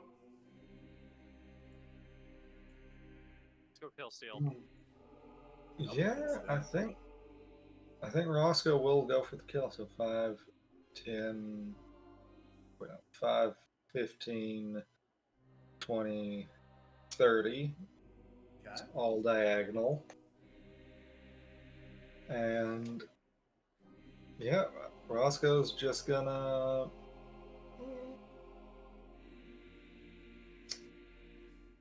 I don't know exactly how bad he is. I'll both barrels him just to be safe. Okay, he does not look good. Yeah, the first shot just fucking domes him and he dies. Cool. As that happens, this other guy, I will say, if you want to coup de grace him, you can. He is fucking helpless. Or if you want to intimidate him, you can. Cora change it. is going to see that other guy drop and just go running up towards this guy, and I'm going to pick him up and hold him against a wall. Okay, cool. Yeah, you do that. You throw him on the ground. Going to give him a big intimidate. If my thing will do anything. There it goes. That's me rolling a 2. Nice. Yeah, he kind of is shaken and such. And you hear from the distance a slow Oops. clapping. Ooh, Not like mockingly, but a woman kind of steps out. That old elven woman you saw before, if you guys pay attention to her clapping, as she says, "Oh my, you made such handy work of them." And she kind of like perches on the stairs a little bit, just kind of like watching what you're doing. Are you next? Oh, E-Day, calm down. Oh, such savagery. No. I used to be a bit of an adventurer like you all were until I retired from my age. She looks like an old elven woman. Sorry, Kai, I didn't catch that. What'd you Oh. say? Yeah, you Better got really get quiet. further from your mic. Yeah, she kind of sits down and it just like kind of makes an off-head comment to Ide, being like, so savage, untamed. No, I used to be an adventurer like the group of you here until I retired from old age and just admiring your work. Hey, like, just, I don't know. Vibe check this woman.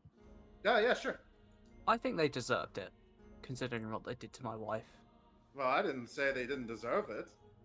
Yeah. Koya, no, she sounds rev out. She sounds on the level. Let's see. Oh, sorry, that was Cora. Cora, she sounds on the level. Koya, she is going to do.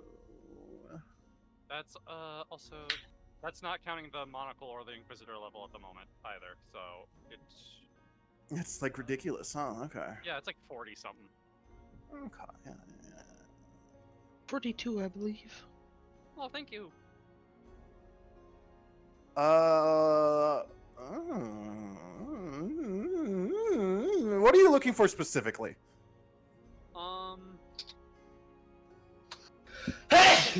Bless. you. Jesus. Bless you. Ow. Sam? I know what I'm Kill Peter. looking for, but I don't know if Koya would look for that specifically. Because adventurers, quite like, I'm curious if Koya recognizes her personally, but that's more of a meta thing. How so personally? Like as part of your past? Yes. Like would the curse go off? No, the curse does not go off. No. It's hold on. Let me send you a message. Sorry. Okay.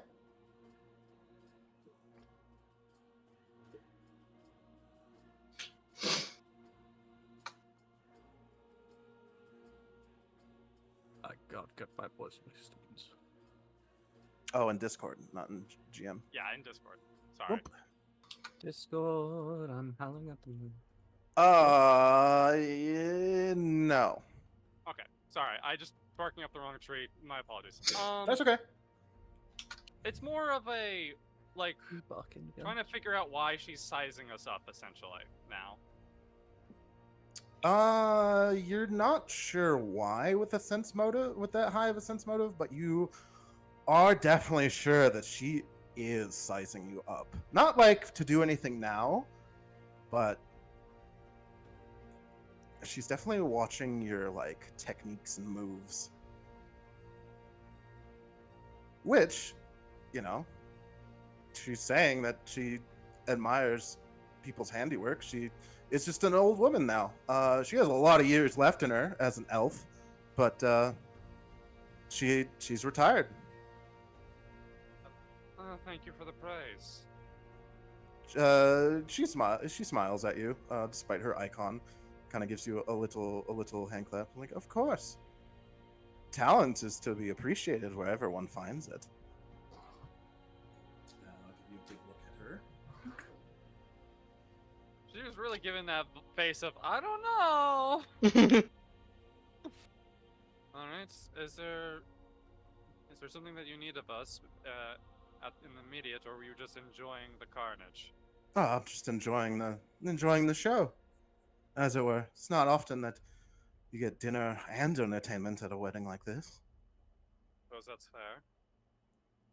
May I have your name? Oh, you didn't. Perhaps you weren't there when I was introduced. We were the Terry- last to be introduced. Of course. Terius Shanros. Allegedly of West Crown, but I make my home in the northern ports more often these days. I see. While this is happening, can Cora be checking the doors that are on the corners of this map while dragging the guy around by his neck? Yeah, you take him around. You check the doors. There's no one else like coming out. I'm basically using him. I was intending to maybe use him as a human shield if I was needed to, but I'm just dragging him like a rag doll. Yeah, no, there's nothing else really. You hear some commotion from like the guards that are coming along because they heard the fight. But otherwise, like, no other people here. Hmm. And she does say that she is from East Rakan. Quite far from home.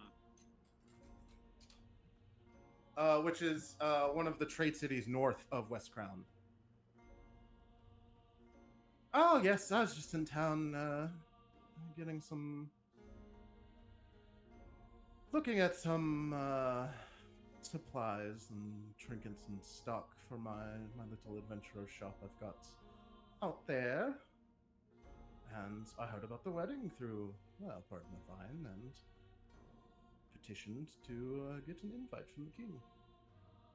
She says king, kind of like with air quotes. Well, Rickon.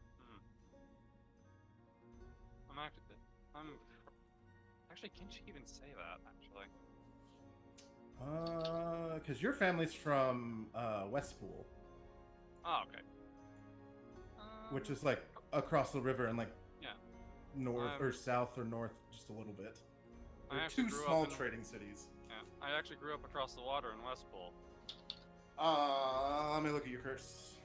I mean, if it was in the orphanage, it's fine to say, but Yeah. that's enough of a technicality. What was that? I said that's enough of a technicality that you can just do that. Yeah, that makes sense to me. Upbringing prior. So the orphanage was in West. Okay, cool. Yeah, she nods. She's like, ah, great little city. I have friends there as well. Her eyebrow raises. Really now. Oh, of course. The merchant has to have contacts after all. Well then, I'm curious. Maybe we will be going by there in the future. Oh, I am sure we will be meeting again. She smiles.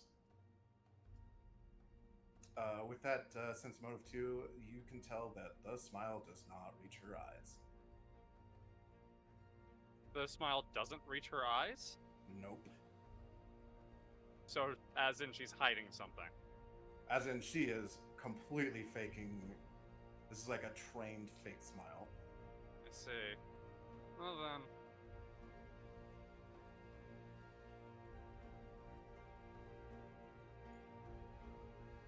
All right. And with that, wedding success. Do you do anything to interrogate this guy? I need to get going, so like, if we want to deal with that next session, we can. Yeah, we should end right now, basically, considering 2 people need to pretty much go right away. Yeah, Yep. go EP. Do we level So up? yeah, there you go. Had a fun little time and got through the wedding in one session. Let's fucking go. Yeah! Yeah, we Oops, that's the wrong card. That's I can the imagine we reduced the threat level by just making them go outside. Yeah. So did we level up? You do. Whoa!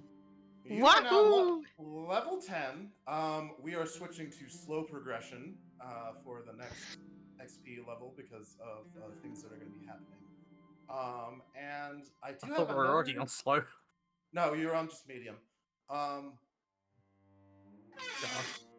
Do have another scene in Brassork before you go that we will also do next time. Sorry, say Yeah. that again? I said I do have another scene that we will also do next time at the end of the day in game. But But can we fill out the stuff for leveling up in between?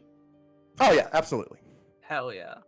It's just a little scene at the end of the wedding when everyone is like out on the balcony or whatever.